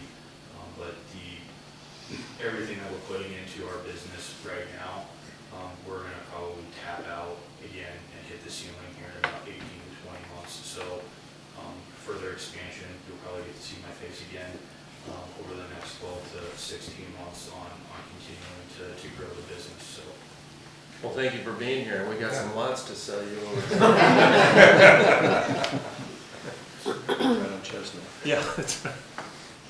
With that point being brought up, maybe we do put a shorter time frame on it, instead of saying 5 years, do a look in a year or two. Yeah. And then if we had to, things change and we can extend it out from there. I would think so. You thinking a 2-year review, or what are you thinking? I would say 2. To make sense. Well, if that's a motion, I would second it. But it's an ordinance that you're introducing. Introducing. 2-year review. I don't currently have that in there, so I will have to add it. Are we also gonna add the right of? Yep, I have that down. Right, yeah, the amendment For the that retention of the Joe right. commented on. So this is an ordinance. Mhm. Yeah, I'll make that motion. Motion To to introduce. I will second that. Is there a motion to waive the readings? You want to waive? I'll make that motion. Oh, Thank you. If I can just make one comment, I'm curious, again, on behalf of the owner, Troy Johnston, I'm just curious what those conditions are that will be looked at in 2 years. To see if it got done, to see if didn't have 80 employees there at the same time. It's hard for us to try to say. Snow removal, How the snow removal has been going, Okay, I mean, I guess I just want to assure my clients, not put an investment down and then 2 years saying, man, we don't really don't like this. I know that's not the intent, I'm just trying to get some definition for you. okay. It's a way to review and make sure that we're working together with snow removal and guys aren't parking on the street still in the area, and that way we can talk to like Brian and get airport. Okay, thank you. At time of review, also, we make contact with department heads to see if there's any input from them. Have they had any issues? Or Sure. Like the airport authority, we reach out to them to see if they're having any issues I'll just with push it. the snow into their property. Okay. Yeah, I think more than anything, it's just an opportunity to force somebody to be neighborly, right? Right. And that's why historically we've done it is, hey, get along with your neighbors, nobody shows up in the flames in 2 years, it won't be an issue. Yeah, Yeah. right. Is there a motion to waive the 3 readings? We've got a motion and a second. Okay. Roll call on the motion to waive the 3? Rappel, yes. Creachy. Yes. Ideas. Yes. Nagel, Yes. Warford. Yes. Sweet. Yes. Okay, final reading. Do we need that now? Yeah. Rappel, Yes. Creachy. Yes. Ideas. Yes. Nagel. Yes. Warford. Yes. Sweet. Yes. Okay, move forward. Action items not requiring a public hearing. The first one is review maintenance plan for North Chestnut Drainage Way.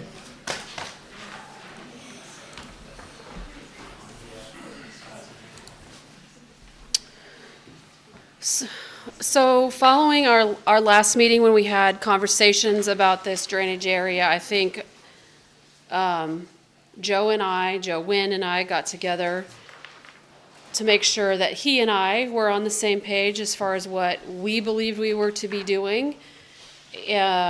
We put together, Joe had his staff put this together, so I'm presenting it. And after I do that, if you have any questions, council members, or you have a different direction that you want staff to go, you need to tell us that that is what you want us to do. So we feel our responsibility for this area is maintenance, which is what I'm going to be laying out in this information. If you want something above and beyond that, then we need to have that direction, and we need to have it in the form of an action to direct us to do that. So with that, I will go kind of review this. This, of course, as you know, is the drainage basin that we're discussing, and here is the outline of that area. And that, as a system, includes the area north of 23rd Street and into North Highlands, down by JEO, and then behind the homeowners that are present here and under Chestnut Street. So you see we have a city culvert that goes under Chestnut Street. We have JEO's retention basin. We have this city retention basin, which was installed as part of Sycamore Hills. We have culverts. We have this silt retention basin. We have culverts. We have our permanent drainage easement, and then we have North Highlands. So that together creates the system that we're working to maintain. This is an image of the culvert that comes off of Sycamore Street right here, which is dumps into this drainage way. I know that you guys have all been out there and looked at that. Recently, our staff has been out there, and this is a picture of recent conditions. They have dug this out. This inlet, this culvert, will drain freely. But because property to the north of this is lower than property to the south of this, there will always be water there unless additional work is done in this area, which I think that goes in line with what folks have shared. Basically, this information talks about what the crews are going to do. When there's been a heavy rain event, they're going to go out, they're going to do inspections, they're going to make sure there's no tree limbs in the way, that it's clear and free to flow. In this location, it is difficult as far as maintenance goes from an access standpoint. Our easement is not currently, it's difficult to get equipment in there, partly because of the muddy conditions, partly because of rights over property.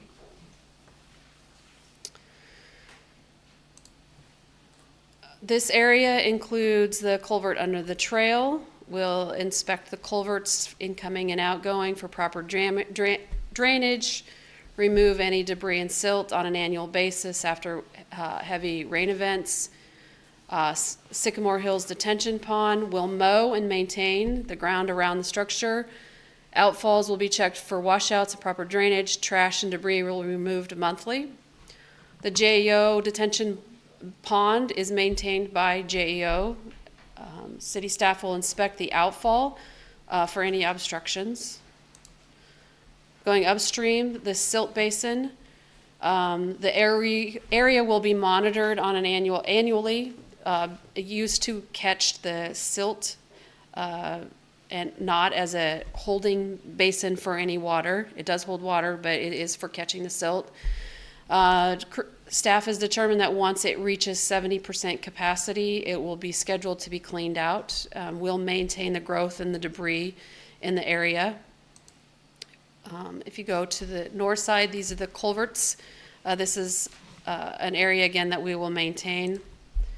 And as far as this ponding, this permanent drainage ponding easement, I know at the last meeting there was some question about why this was mowed.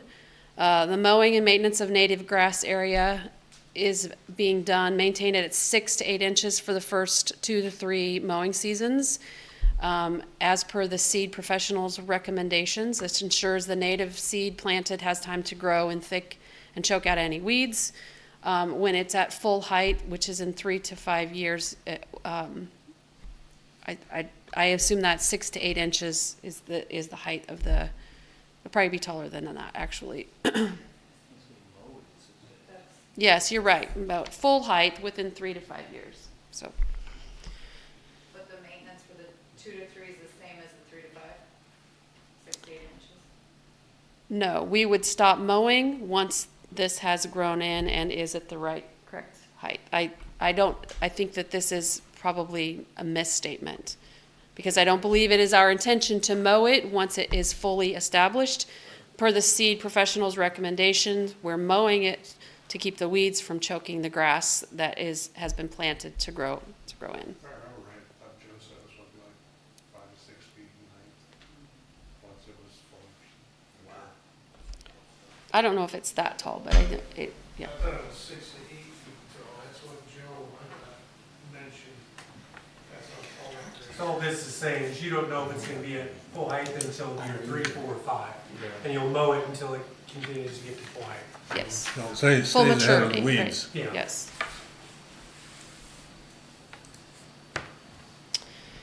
On the North Highlands Detention Pond, again, after major rain events, we will go in and inspect the inlets, the outlets, do the mowing, clean up trash and debris. And I think that is our standard throughout this entire area.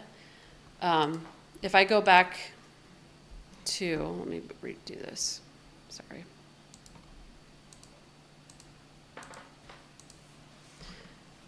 To this area specifically, and I don't think there's any of us that would disagree that this is the area of conversation, the majority of the conversation. The drainage way does not drain in the area where the city has the right to access. So if the homeowners want us to come in and work to level, to increase there's gonna be some areas where there's cutting, there's gonna be some areas where there's filling, there's gonna be some areas where the grass is gonna be disturbed, there's gonna be areas where we have to use a hydro vac to clean areas out. And even with those maintenance items, in order for us to maintain the proper coverage over the utilities, yes, there's some silt in there that needs to be cleaned out, but to maintain that, there is still going to be water issues when you have a large rain event, simply because of the grade that the homes were constructed. And that's where Joe and I have agreed, is that we agree that we will do the maintenance that we need to do, but it's still not going to solve the problem. So, but in order to do that maintenance, because this drainage way has shifted and does not fall in that 11 or 12 foot easement area that we have, we are going to need some sort of permission, whether that is temporary, whether that's permanent, whether that's in the form of an easement, permission to access personal property. And not only that, but we're going to need a way to get in there to do it. Because right now, there's no way for us to get in there to do it. It's too wet.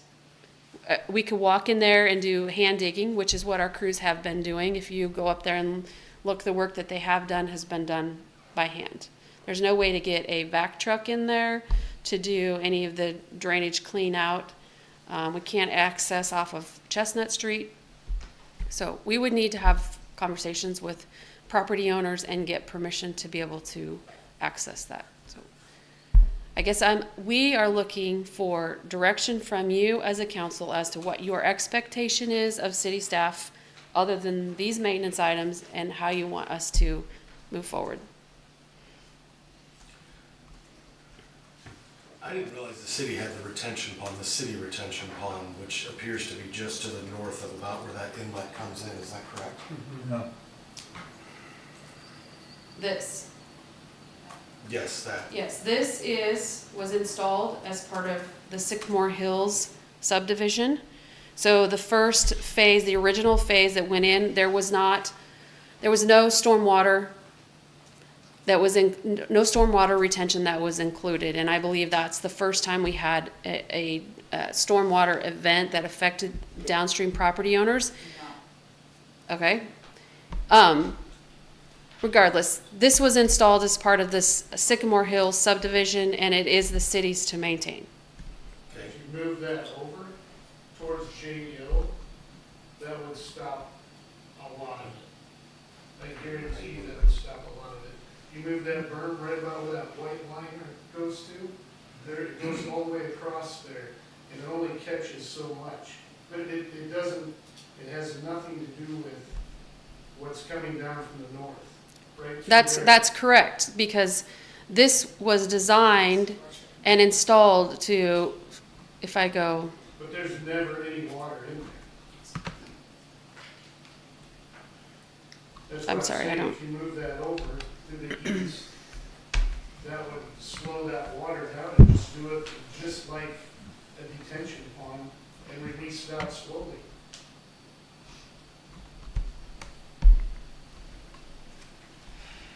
Yeah, I guess this was constructed, designed and constructed per the same subdivision regulations that we have for North Highlands, that we had for this development, for these development, this building that happened here. So that's the water, that's supposed to be the This water comes coming off down, of Chestnut. it comes, West to runs back. it comes Gotcha. down Yeah. here, and it dumps slows it down into as it goes back this to the area, basin. Okay. yes. There is another culvert up north that catches the top half of that. About, Gotcha. come down just a little bit more. Right in there, somewhere in there, there's another culvert that goes across and it catches the water from the north. So there's Moves it not under much the in trail. between where you had it right there and going down. There's not much water that goes in there. Because that culvert goes out of that big field out to the east. I guess the reason for me presenting this to you is to tell you what, as city staff, this is our plan. We have no intention of going back and redesigning the basin. We have what we have here, and we will take care of what we have here and manage it, ensure that it flows the way it's supposed to flow, that the grass is mowed like it should be. We'll work where we can to clean out the silt, to make sure that the water flows the way it should, to take care of the, down at the bottom there where it goes under Chestnut Street. We'll do that. If you have an expectation that's different than that, then you want to spend more money other than maintaining what we have, we need direction from you to do that. So what property owners, like, do you need permission from, because didn't Chipperfield sell his or no? Or is he Yeah. still- Yes, right. Yeah. So is that who you need permission from to do, or is it like us? Like, So I think any property owner in this stretch is where, in terms of ingress, egress, as well as being on private property, something other than the 11 or 12-foot easement that's in that area. The wider the workspace, the better. basically. Right. So from both sides, you need to obtain. As much as you can. Probably, yes. I mean, currently, the drainage way is primarily to the west. Is that right? Yeah. Just so I'm clear, if we get this permission, then the next step will be actually getting in there and doing some clean out, some physical clean out with the backhoe. I mean, besides just maintaining. It would not be the backhoe. It would probably be a vac truck. Okay, right. To clean There'd be- out, there'd be some- but what I'm saying to you is that, yes, that may improve the situation, but that is not going to solve the problem. There will still be, when we get a 9-inch rain event or 8-inch rain event, there's still gonna be a problem. And I It's think not gonna fix everybody that problem. acknowledges I agree with that.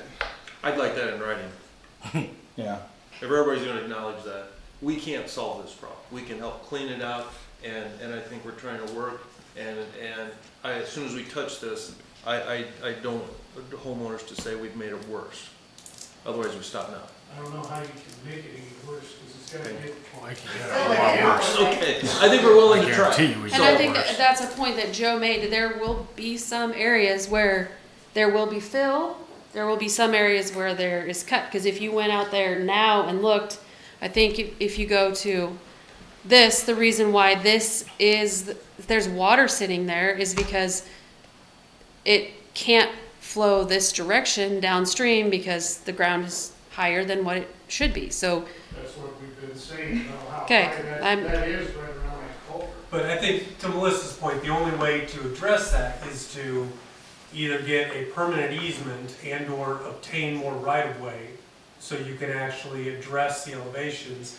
And the backyards of these properties is part of the problem, right?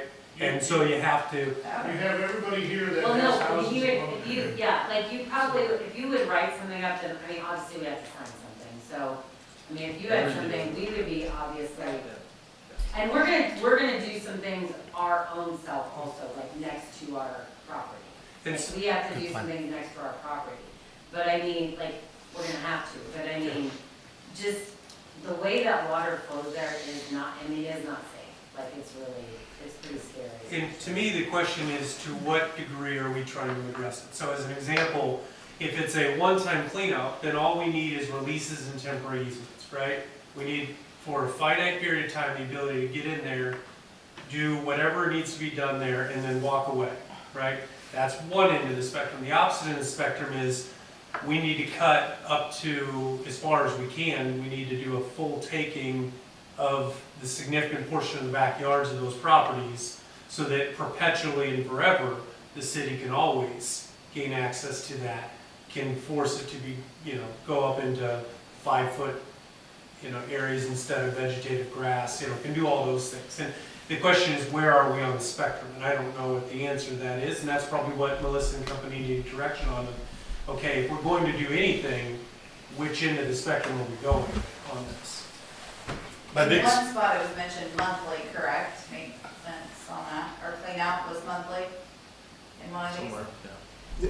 Was that inspections or was that? I think that was the inlet. I think it's the trash and debris Oh, okay. removed monthly. My biggest concern is we go in there without the engineering behind it, and we do what looks logical, which, again, it looks logical, and we cut that out, and suddenly the water doesn't stop there anymore. We pushed an extra house down, or we slowed it down and it stops an extra house back, and we still just cause a problem for somebody new. Get some That's my only elevations. concern about that. As we go in there, we start moving dirt, we're changing how the water flows, but we haven't stopped it from flowing. It's gotta come through there. That was already happened though with Chipperfield. It's okay. I mean, he just made it worse for one, he made it better for one person, but But he the flooded five 500 continuing. people. He didn't get it. And then Carl's more concerned about your property owners to the south of you, right? Because that's who would potentially be impacted. You're taking water that is currently obstructed on your properties, allow it to go farther south. Now are we creating a problem here? Which, Right. right, it's just understanding that. I don't know the answer to that, but Right. that's what you're expressing. Right, and I'm not saying like they're more important than you are, I'm just saying as we do that, Their we don't have- elevation is There's literally a ditch, significantly a ditch different. that's south, like it's like a ditch that's literally like 10 feet deep. Like there's a ditch there, that's where water's supposed to go. And it's just getting stuck. She Like, it's just found getting this stuck. elevation are higher than the 5 that continuously flow though. I think if those houses got water, Chestnut would be underwater by a couple feet. to your point, I guess that's, I would be okay with, or my thought is, yes, if we can get the easements, starting with whoever Chipperfield sold to, just so we have both sides of it, and say, hey, we're coming in here, start with a one-time clean out, let's see where things get with that, or after major rain events, we start monitoring, or maybe it's a one-year thing, so we can try to make an adjustment as we go along. It's not something that I think we're gonna be in there every month trying to reevaluate, because we're not the kind of, again, we don't have the engineers on staff. No, but I don't know if it's a one-time thing though, because, 3 years from now, it silts back in, we're right back to square one. Maintenance of it after it's fixed. That's where my mind went. I think what we're dealing with is years of silt. And I don't think this will fix it at all, but I think it will help. And I think if you could just take the easements out of it, you could just go within that corridor we do have access to and cut that down to whatever was the original level, keeping it the minimum requirement stay above utilities. That's the best we can do. I just don't know that we can stay within, we can't access it by staying within there. No, I agree. I said that's the perfect scenario. So then that's why you need the easements and the Right, so you additional get in there access. and But try. I think our best case scenario is getting it to the minimum level above the easements, monitor, or the utilities, and monitor that height, going forward annually, whatever that might be. And then that would maybe fall under our maintenance purview, is keeping that whatever. I think it's worth, I think the effort is actually worth trying. I think it's worth getting the permission. I do think that, I wish Joe was here, because I do think he had a vision of things he wanted to try. Yeah. And I think that. And I think it's reflected in this. I think that The conversation that I had taken away was more than just mowing. I thought the way he was talking, he wanted to clean out. Because he made reference of areas that you could walk across, you know, that we know that there is an elevation change or that it's filled in. Well, and hopefully it doesn't silt in so bad now that if we have the silt trap up there working as it's supposed to, and Well, I when think development is complete, and the development obviously costs a lot of silt to run. How many years has that silted in and just kept continuing to do Sure. it? I mean, this could be. Who knows how 20. much maintenance was What's done in that? the past? 20. 20 years Yeah. of silt that's in there, yeah. Yeah. But I do wanna Not manage neglect. expectations. We can't solve the problem. That's been Yeah. said before. We can help. We can do what we can do. Hopefully we don't make it worse. I think it's in conjunction with the residents, because I said you guys were gonna do some things to your property. Yeah. I mean, I think the best that we can do is the best that we can do and Something's see where better it than goes. nothing. So. So we're trying. What I think I'm hearing, but certainly redirect me, is that we're not talking about surveying boundaries, expanding right-of-way, permanent easements, long-term obligations. What I think we're talking about is leases and temporary easements, non-surveyed, very broad, call it the east 20 feet of your property, right? With the releases, as it pertains to that, for only those individuals that are willing to voluntarily grant them. They're not coming in and trying to acquire easements or temporary easements. You're not gonna try to compel forcibly, say the new property owner to the east won't do it. We're not talking about authorization of acquisition, right?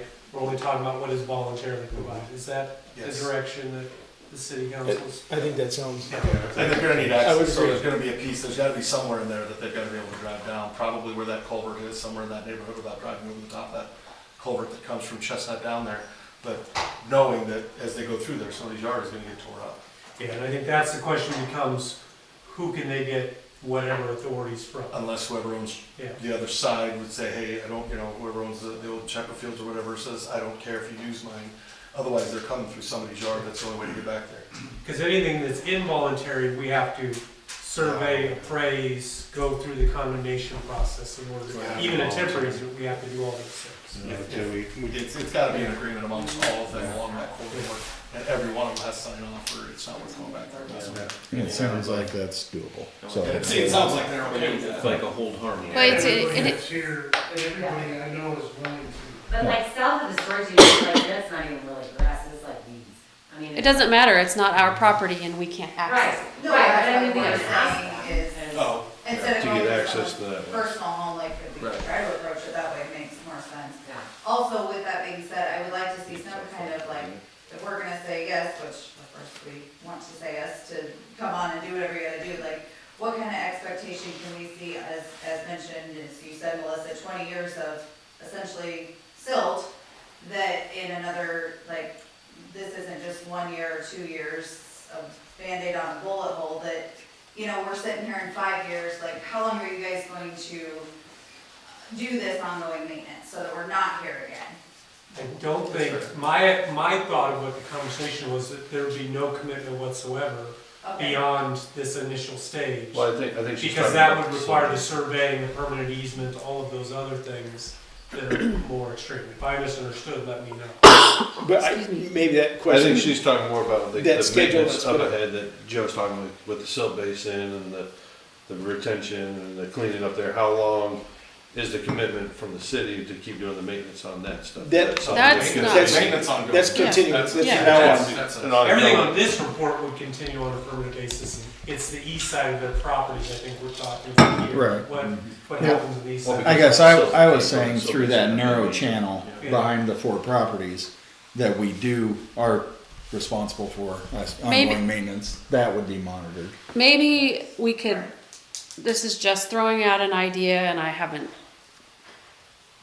if we get the permission to go in and do what we can do without having to relocate utilities, doing, removing as much silt as we can, it might take us a bit of time to get that done because of weather conditions. It's currently very wet back there, and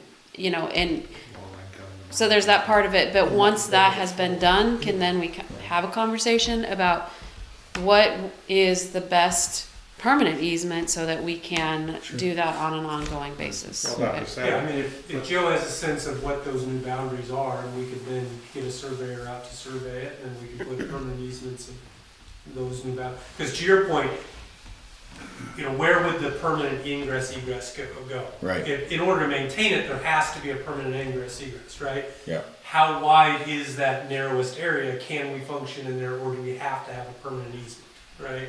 The other part that does is also sets us up for the larger scale project if we ever decide that's something we have funding for, whether it's a grant or whatever.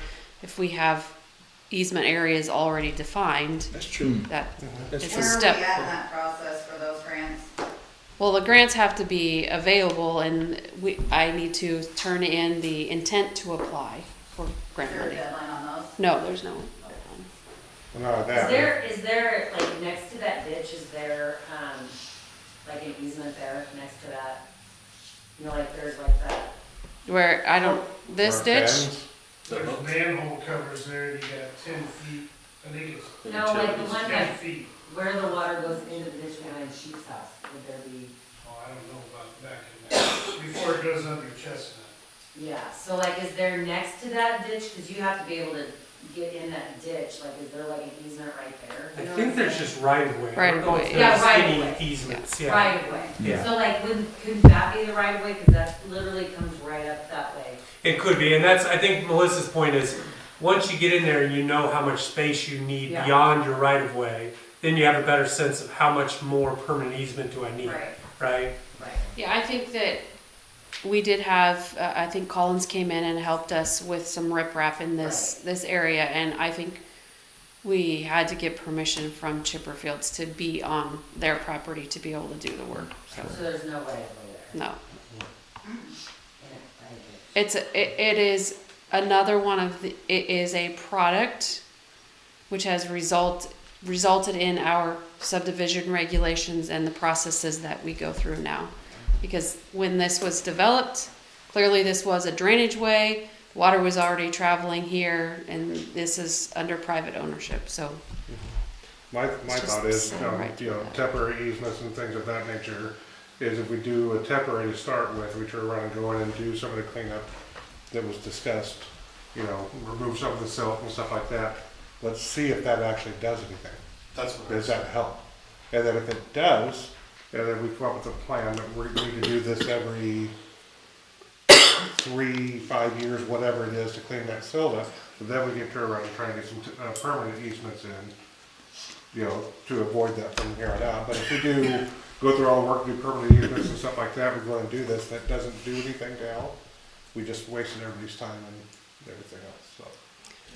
I hesitate to put specific timelines, like we're gonna do Just- this every year, we're gonna do this every 6 months, because this is dependent on rain falling, right? We could go without After an significant event. rain Agreed. events, we could have multiple rain events in one Correct. year, And so. I was just throwing numbers out Right. there as an example. I just wanted to lay that out also as an But if expectation, we're right? asking the homeowners to do some type of releases, I think it's only fair to say, this is our intent, weather Yes. permitting. Right, And to yes. say, this is what we want to do if we can, Right. so. And if we're also not having rain events and stuff like that, then they're not having a problem. Right. No, I understand that, yes. This is part of a stormwater system You bet, you bet, that we need to maintain, so. you bet. Or like, the plan is to have it done by this time, like, according, like, depending on the weather. Right. Because it would be nice to have like. At least Some some kind of idea. dependability or accountability that Right. we. As soon as we can schedule them. Okay. Do you have enough information to, My only other question was, where we got on that over 40 inches of standing water in our backyard, where we are on that was filed. We do In have. that same area. Yes, and I think it is something that, there's no way to fix it other than to get in there and maintain it. I guess if you want to be we have received the complaint, we are aware of it, we understand it. There is, I don't feel like it is, there's no way we can get in there to maintain it. You don't feel like that's a health hazard? To have over 40 inches of standing water that has no fence And around it, or? And is it, is, it is. No, that's just like in our backyard, because you had mentioned the 17 inches at the loading dock at Wahoo Super, so we went and measured those two, and, I mean, that was even previous to the rainfall on Tuesday night, Wednesday morning. So it's in those little, The that little hole ditch is up there? right, if you come off of GEO's property in that ditch, right there, there's a big hole that's probably 10, 12 feet long and probably 4 feet. It's longer than that. Yeah, it's longer than that. 30-foot long. 40 inches standing at So all it's times. dirt underneath and it doesn't drain out, it doesn't? No, it's just doesn't going soak back in? in. No, that can't drain because of that hump over there by the Yeah. culvert. Which was not, I Unfortunately, guarantee that is you a- that was not installed. The hump that's on the south side of the stormwater drain, it was not installed that way. It was intended to shoot out and be able to drain to the south. So grading has changed in those backyards to cause it to dam up. Which, Is the same place when we were building those houses that we could drive across, is now 40 plus inches deep of water. So, yeah. Just washes out. I don't have an answer for you, Aislinn. I don't know. There's no way that we can get in and do it, and our solution to fill it in would be to fill it in. Which is gonna create more issues for you, correct? We're aware of it. Yeah. I always thought dirt would eventually slip away. It doesn't. What's in there? Fine silt. Dead body. That fine silt that sells. Yeah, I think there is, They Let's hold see, it's a concrete. staff There's a clay base or recommendation, something. And so I don't think we can act on it. Okay. We will continue to work on it and try and get something. Well, what I'm done. hearing from you is that we will move forward with our maintenance plan. We'll work with Joven to get a document of some sort. It's not happening this week. We will get it and distribute it to property owners for signing and returning. And once we have that, then we will make a plan for going in to when the conditions allow, when, it is part of the whole system of the city. It needs to be balanced with all of the other things that we have going on, so. Okay. And in that, will it include how long we plan to do this action or not? That's How long, sorry. I didn't- Like how long we plan to do this sort of maintenance or whatever it may be, will there be? Yeah, I mean, I'll have to, within a temporary easement, it'll basically, since we don't have a survey description, I don't know if it'll be 5, 10, 15, 20 feet, but it'll say on the rear property line, X number of feet, you're granting a temporary easement which will expire on such and such a date, in order to allow for any number of activities, including but not limited to A, B, C, and D, right? Is kind of the idea. And then there'll be a release language in there saying, to the extent that we have to alter the backyard, the actual, we're tearing out grass, we're doing that there's a release as it relates to those activities. The question I think that'll have to be, to me, vetted before that gets in front of you is the ingress egress, right? Is, are we gonna be able to get ingress egress off of Chestnut through that property owner? Or is it gonna have to come from the west side, which is less convenient and more injurious to you guys? I think that's probably the initial question that has to happen, and why there might be a little bit of delay in terms of waiting until the property owner gets back to us and stuff. Fair enough.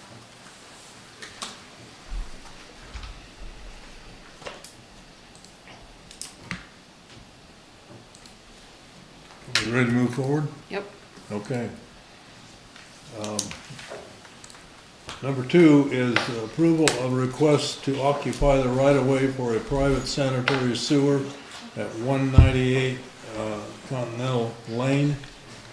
They've started on that. It's a sewer backup. We've had those before in that area, and our regulations don't allow septic tanks close enough. So they have to basically hook up. They've done the ditch as far as they can, but they're waiting for this this approval here. I believe is that right, Travis?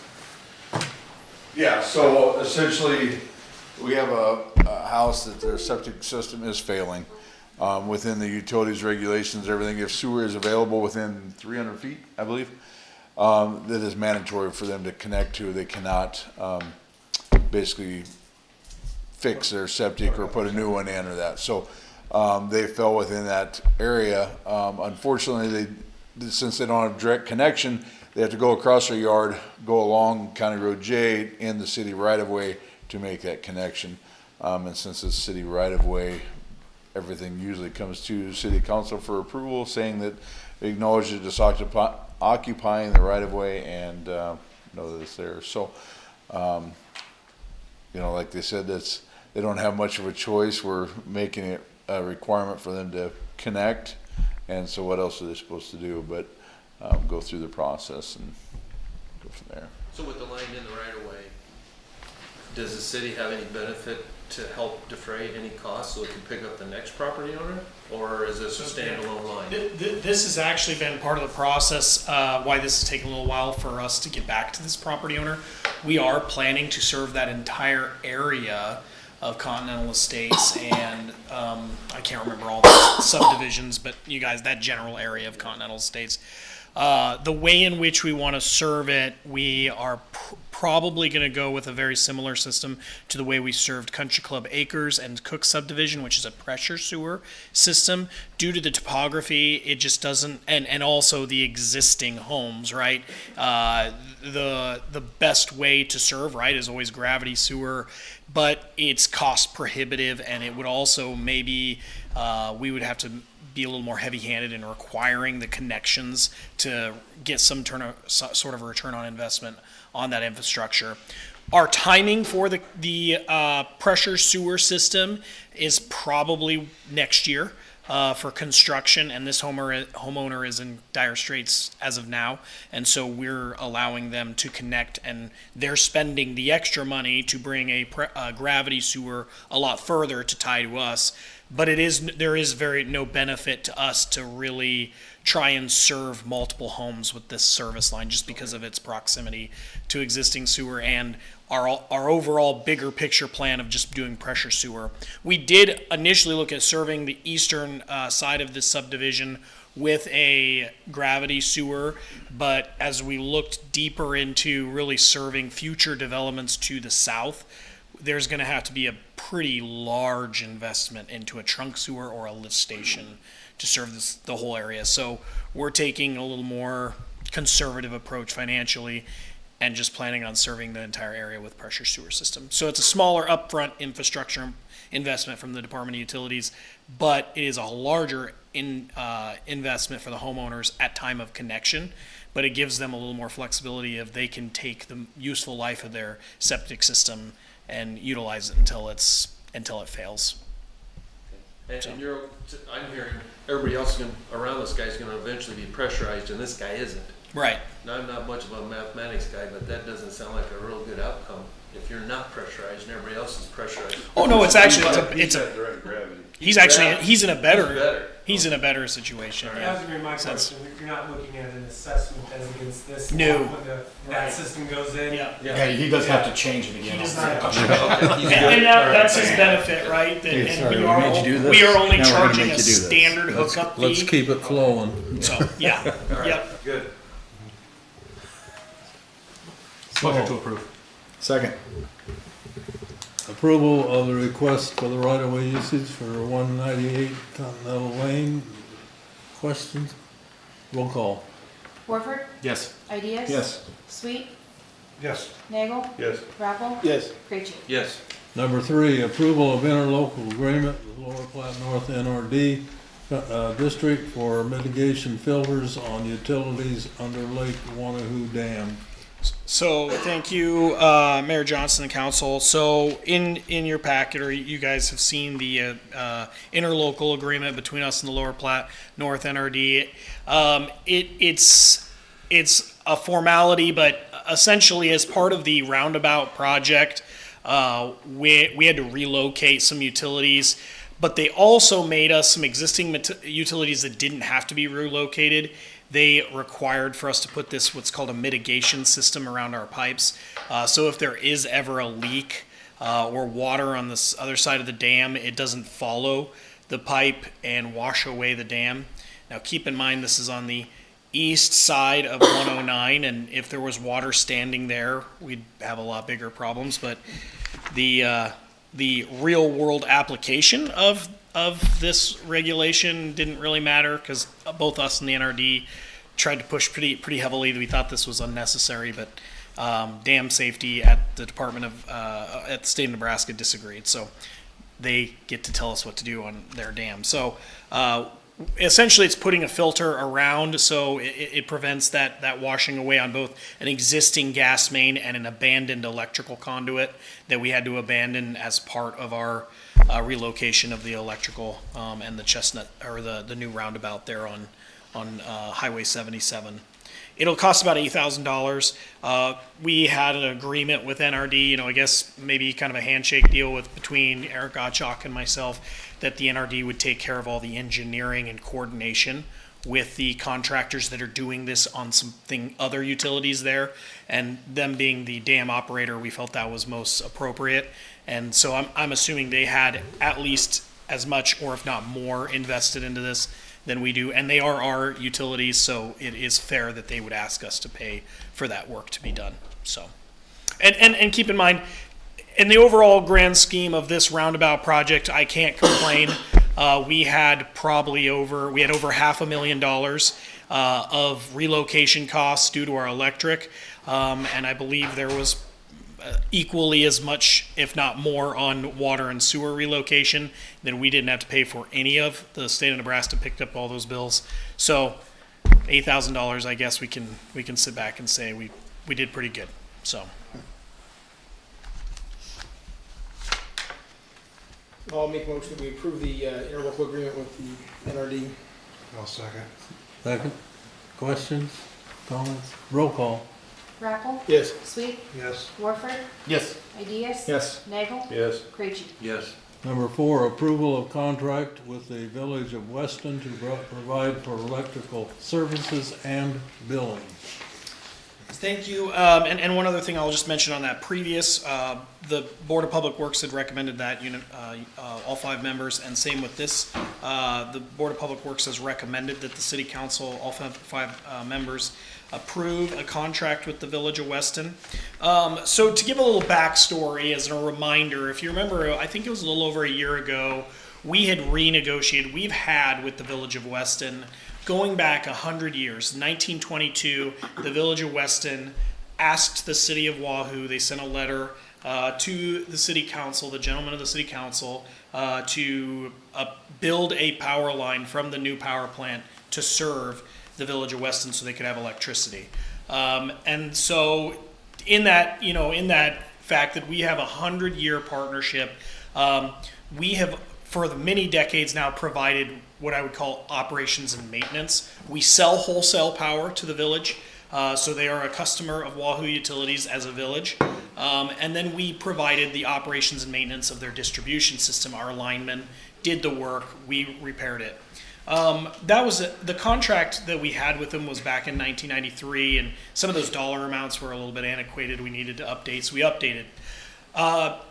After that, subsequently, the village started looking at those new bills, right, being billed for actual hourly work our linemen were doing, and they were seeing a need for either some rate increases on their own, but they also started to see the liability associated with operating their own electric system, and so they started exploring the idea of a direct retail contract, lease contract with another power district. So they looked at Butler County Public Power and then discussed it further with Wahoo Utilities.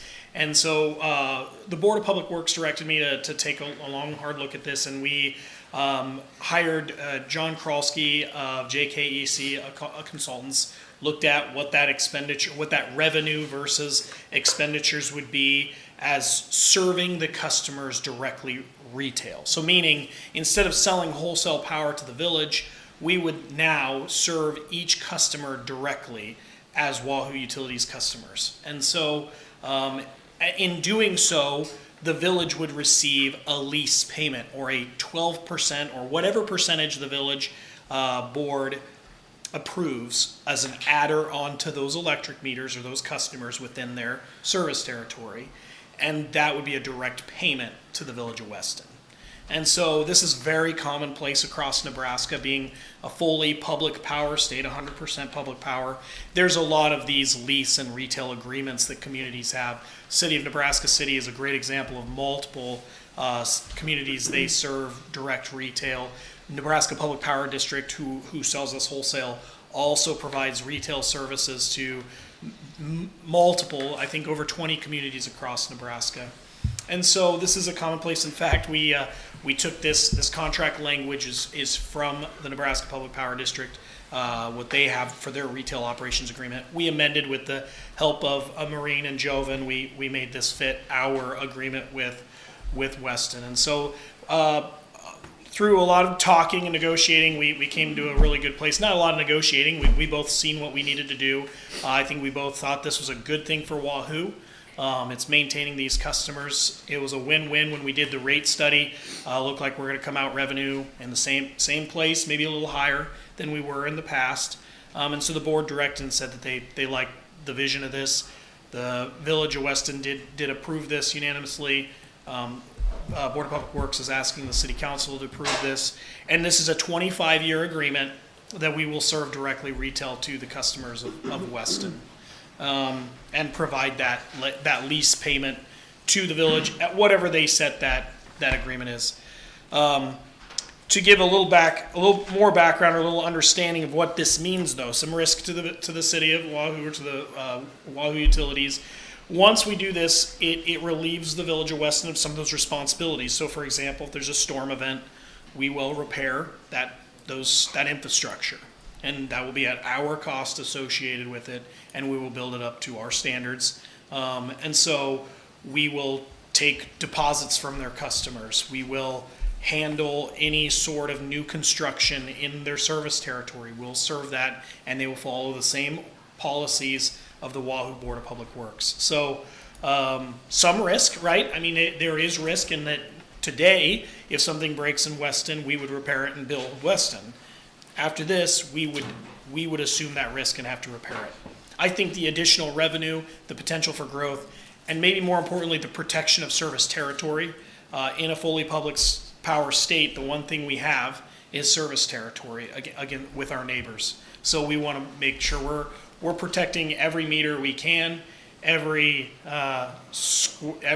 cubic foot or every square foot of service territory. We don't want to ever surrender or give up to another public power district, because we see that as not 1 year, 5 year, 20-year return on investments. We have a 100-year partnership with the Village of Weston. I think we continue that for another 100, 200, however long we can. So I think this is a great thing for the city of Wahoo, a great thing for the Village of Weston. We have a great relationship, our two communities, and our rural line that serves them also serves a lot of great neighbors here along Wahoo. You think of that line that serves Weston, serves our areas of Sutton Estates, the Ridge, and many farmsteads and different. We serve a lot of irrigation wells off of that line. So again, this is a good thing for Wahoo and a good thing for Weston. So be my recommendation to the board to approve, or to the city council to approve it. Is there any questions? But yeah, yes. Building code in Weston, are we concerned with that? These guys can put together anything they want, and we still have to serve electricity to them? They have to meet state electrical. Okay. Yep. So anything they do electrically, any improvements, has to be approved by the state, just like Wahoo, state electrical. But I mean, are we there to at all approve that, or I mean, kind of police it? Is that what you mean? That's the word I'm looking for. I see what you mean. Yes, we are, and we already were in a sense, right? Okay. Because we were the operations and maintenance. We already, if we saw things unsafe, we wouldn't make those connections, do things, put our linemen or homes at safety. It was maybe a little more cumbersome in the fact that we would have to go through the village board and say, hey, just so you know, we're not going to do this, or we see this problem. Maybe you need to be the heavy hand, but we would get a hold of the electrical inspector before, and we'll do it again. So. And page 3 has blank lines? Yep, so they approved that for the 12%.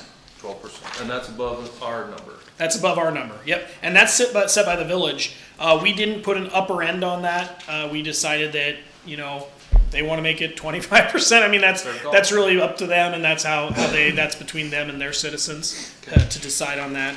There are some provisions of kind of the nuts and bolts in some of the exhibits and Exhibit C of how we're going to make this transition. It'll start in October, and there'll be some growing pains, I'm sure, through this process. You're taking over 200 customers and changing who they pay, where they get their bill from.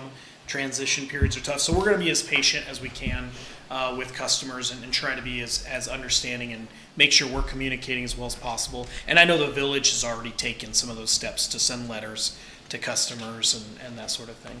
So I would make a motion to approve. I'll second that.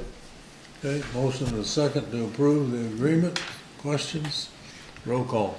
Adias? Yes. Rappel? Yes. Warford? Yes. Nagel? Yes. Sweet? Yes. Krejci? Yes.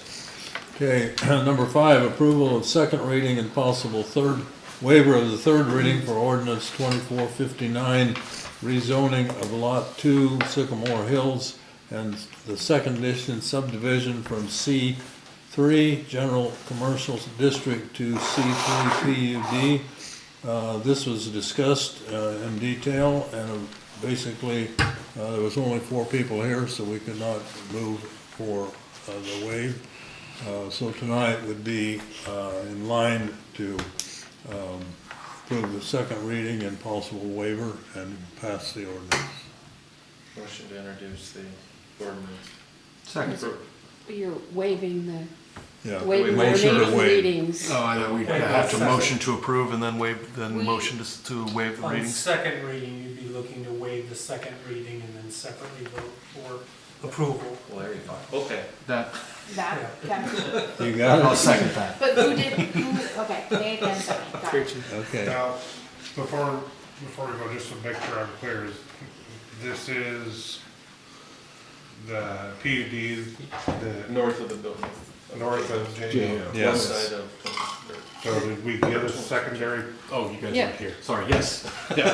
Before we moved on to that, we had a whole letter from Kirk and Michael. Kirk and Michael, there you go, another engineering firm that Yeah. confirmed once again, not only does this not make things worse, but it should actually improve things at peak performances or peak rainfall. So it's an improvement, not Yes. degradation. Question, roll call. This is a roll Krejci? call on the Yes. second reading. Warford? Yes. Ideas? Yes. Sweet? Yes. Nagel? Yes. Rappel? Yes. Okay, Oh, this, Now I you think That was that's, the waiver. Now you would make a motion to approve it. Right. because we don't need a third That was reading. the waiver. Because we That was the already. Now it's the waiver waiver of for the second second reading, reading. now you're approving it. Just like you would waive the first and the second, you waive just the second, now you're approving the third. Yeah. So you need a motion and a second. Got it, yeah. Second. Second, You'll figure Stuart? all that out, you- all right? everybody decided There what we they go said again, before? yeah. I got it. Okay, Yes. Got it? yep. Roll call. Krejci? Yes. Warford? Yes. Ideas? Yes. Sweet? Yes. Nagel? Yes. Rappel? Yes. So that takes care of the final reading then? Yep. Yeah, okay. 6, ordinance 2460 regarding telecom occupation tax change from 5% to 4%. Yeah, so in the legislature this year amended into another bill that they were proposing was a provision that would change the maximum amount of telecom occupation tax the city could assess from 6.25 to 4. We currently have a rate of 5, so in order to comply with state law, which must be in effect by October 1 of 2024, we need to make an amendment to our municipal code to address that. And then the following item would be to change our master fee schedule. Excuse me. Any discussion on a resolution? No, Yeah, this is the required by ordinance state first. law. Yeah, Yeah, this is a requirement. Yeah. Motion to introduce the ordinance. I'll second that. We don't have it's a to- resolution. No, resolution, my bad. I thought it said ordinance. It is an It's the ordinance. ordinance first, because we have to change it, and then after that, it'll be a resolution to. Okay, So to motion to master- introduce the ordinance. Ordinance. Okay. And then Motion to waive the 3 Raffles readings. seconded. Yes. Okay, waive 3 readings. And Raffles seconds. Yes. Second, got it, okay. Roll call on waive the 3. Warford, Yes. Raffle, Yes. Sweet, Yes. Creachy, Yes. Nagel, Yes. Ideas. Yes. Final reading. Roll call.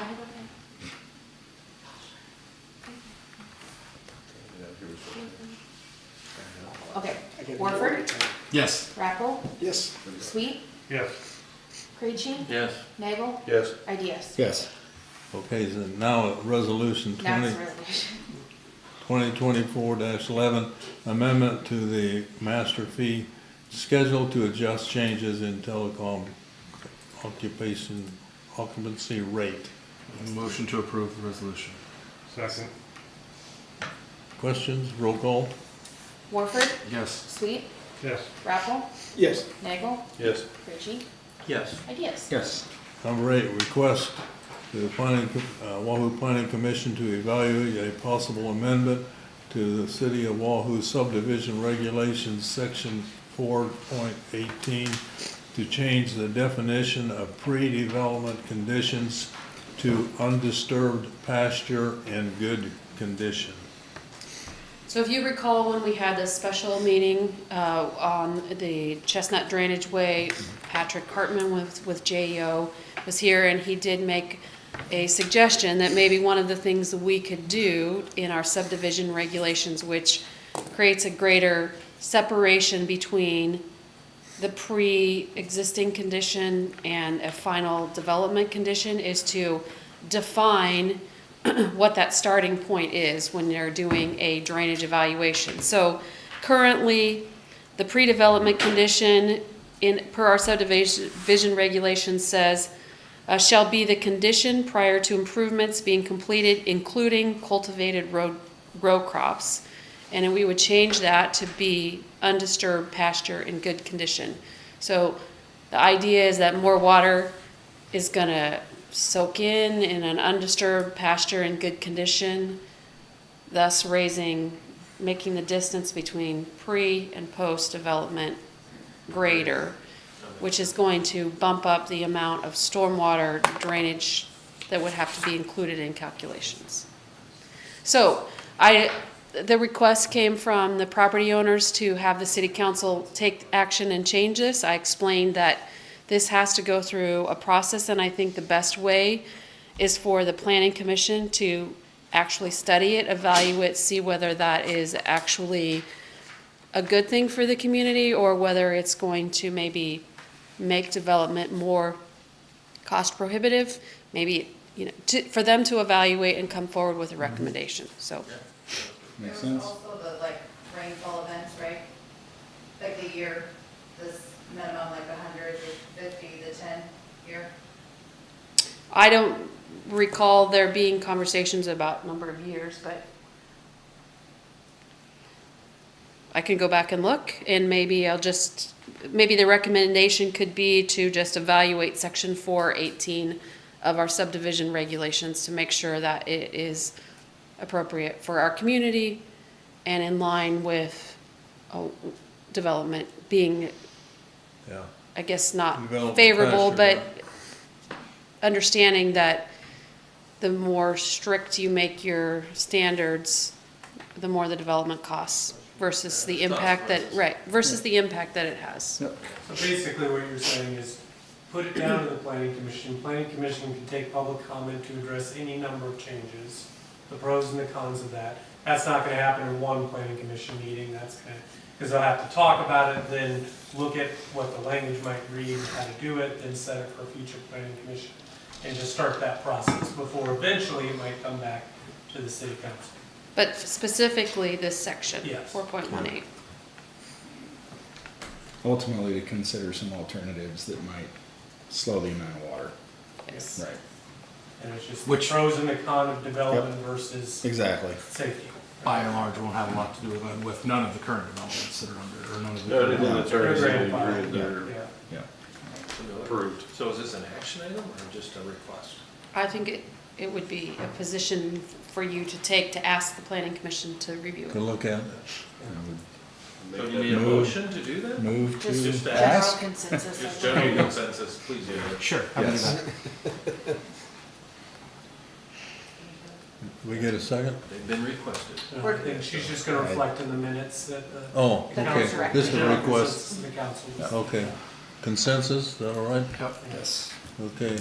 Number 9, approval of resolution 2024-12 to allow for the installation of no parking signs along the west side of Hickory Street south and of Westdale Lane. This came up at a department head meeting, and just the congestion getting to the south end of that area where there's flags for safety reasons, to be able to get vehicles in and out of there, especially rescues. Yeah, so this is at the, Hickory Street is at the east end of the soccer football fields there, and with the parking in the parking lot on Hackberry Street and the parking that's been happening on both sides of Hickory Street, they want to have it limited on one side so an ambulance could get in on Hickory Street to get onto the field if someone needed assistance. Make a So motion. it would be a resolution to authorize placement of those signs, Make a which motion makes to them approve. enforceable. Motion and second. Second. Questions? Roll call. Sweet, Yes. Warford, Yes. Ideas, Yes. Gucci, Yes. Raffle, Yes. Nagel. Yes. Okay, mayor's comments. I'll make it as short as I can. Teresa Klein and I attended the District 1 Department of Transportation meeting in Lincoln Friday morning. Transfer communities to bring people up to date. Their report included the roundabout and included 4-lane east and Fremont South. Their plan right now is 26 for Wahoo East, 27 for Fremont South. They are overlaying, they patched 77 south of Fremont. And one of the comments, and I didn't know this had already happened, said the congestion that's going to happen at the roundabout and out there is going to be terrible during football season. Yeah. Yeah. And if they can't get down there because of the overlay, it's going to be worse. By that, probably halfway through the football season, it's going to switch to the other side. It's not going to take as long because right now all the infrastructure underneath is being put in.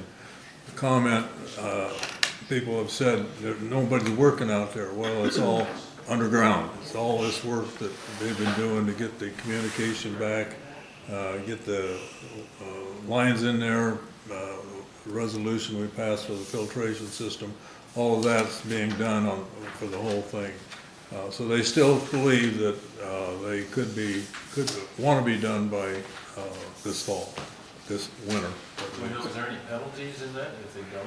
Because I don't think there's possible, any chance. I don't either, Yeah. but it's going to take a lot less time to do the north side than it is the south because of the infrastructure. So It's a still state lot of- contract, so every state contract has liquidated damages in it. Okay. And They also have They've got- incentives to get done early on state projects. You gotta be running late. There's also a fine line with those liquidated damages. I mean, there's the weather delays. It's true. There's been a lot of weather. You know, material delays, there are change orders, there's unforeseen circumstances, so there's a lot of. The only time they've had to stop is during a rain. Otherwise, they've been working every day and some Saturdays. The other thing I brought up was a continued comment that we make about 92 East. And former Senator Heath Mello is on the commission now. And I jokingly kind of said, Heath, you and I worked very well in the legislature. Now that you're on the east side of the river, because he's president of the Omaha Greater Chamber of Commerce, I said, will you help us come west? And he nodded yes. But after it was over, he came up to me and he says, you hit a real vein because one of the commission members has lost a family in that area. And so that hopefully puts it, they admit it's gonna be a terribly expensive one with all the hills and what they have to do. But anyway, it's a good meeting, and that's all I have. Council comments?